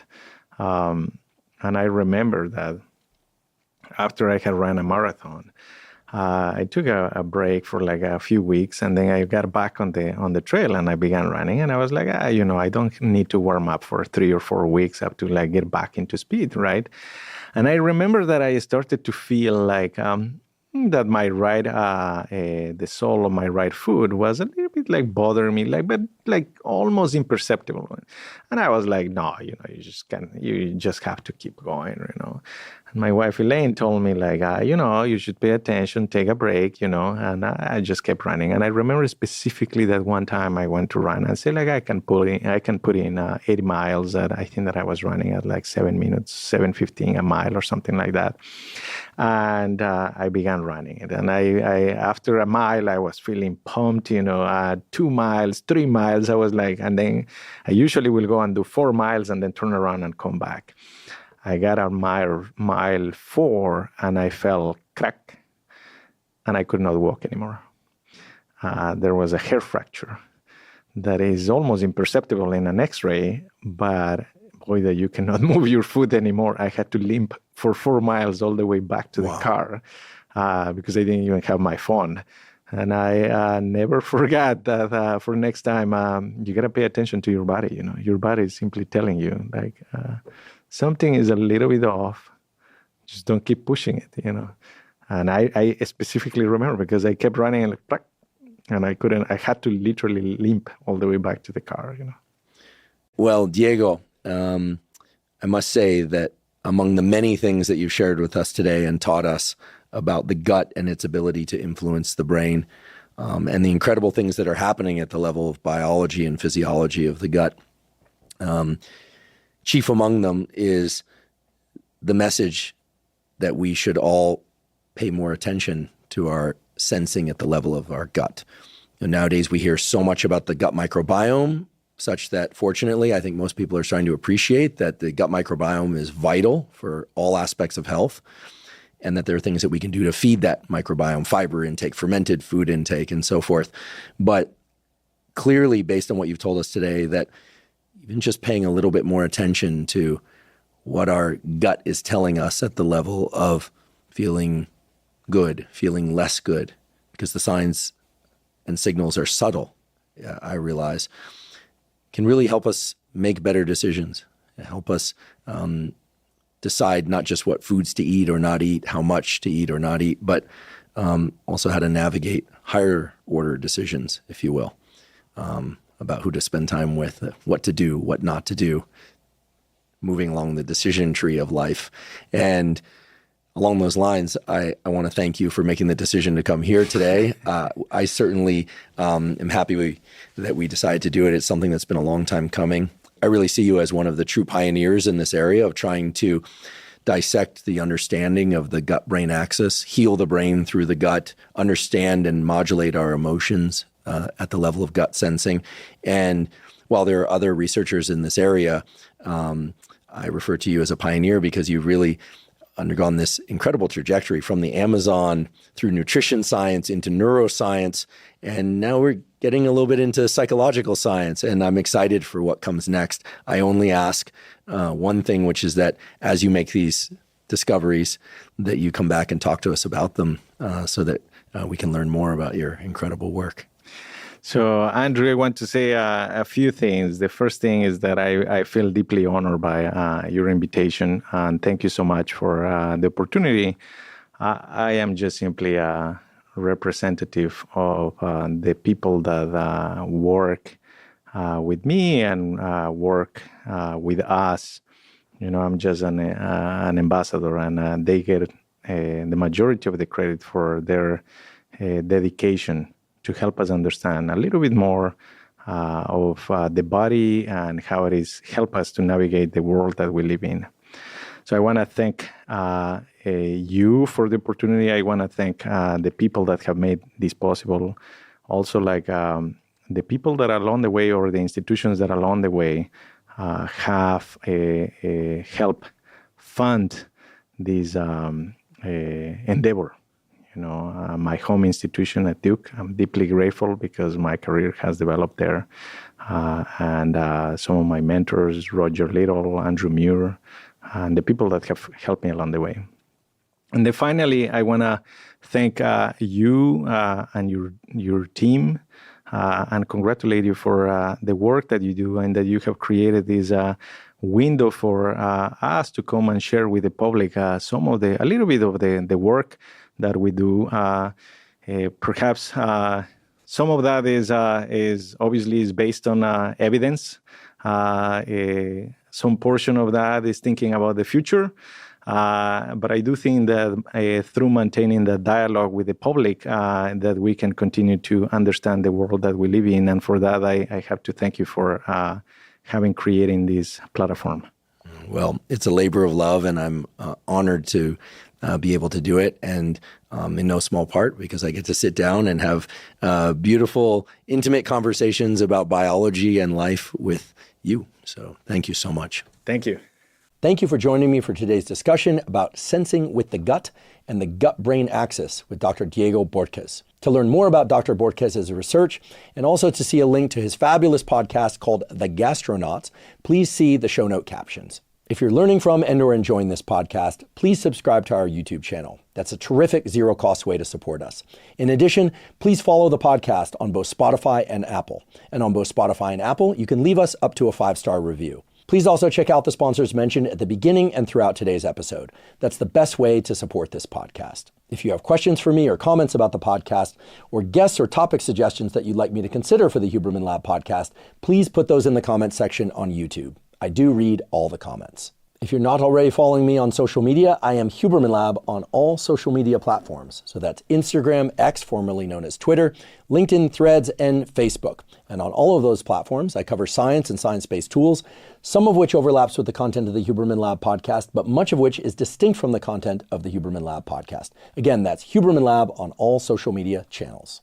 If you're not already following our newsletter, the Neural Network newsletter is the Huberman Lab zero-cost monthly newsletter that includes podcast summaries as well as protocols in the form of 1 to 3 page PDFs. The protocols cover topics such as how to improve and even optimize your sleep, how to regulate dopamine, deliberate cold exposure, deliberate heat exposure. We have a foundational fitness protocol that includes everything, including schedules and sets and reps and cardiovascular training. We also have a neuroplasticity and learning super protocol, again, all of which is available zero cost. You go to hubermanlab.com, go to the menu tab, scroll down to newsletter and enter your email. And I should mention that we do not share your email with anybody. Thank you once again for joining me for today's discussion with Dr. Diego Bortges. And last, but certainly not least, thank you for your interest in science.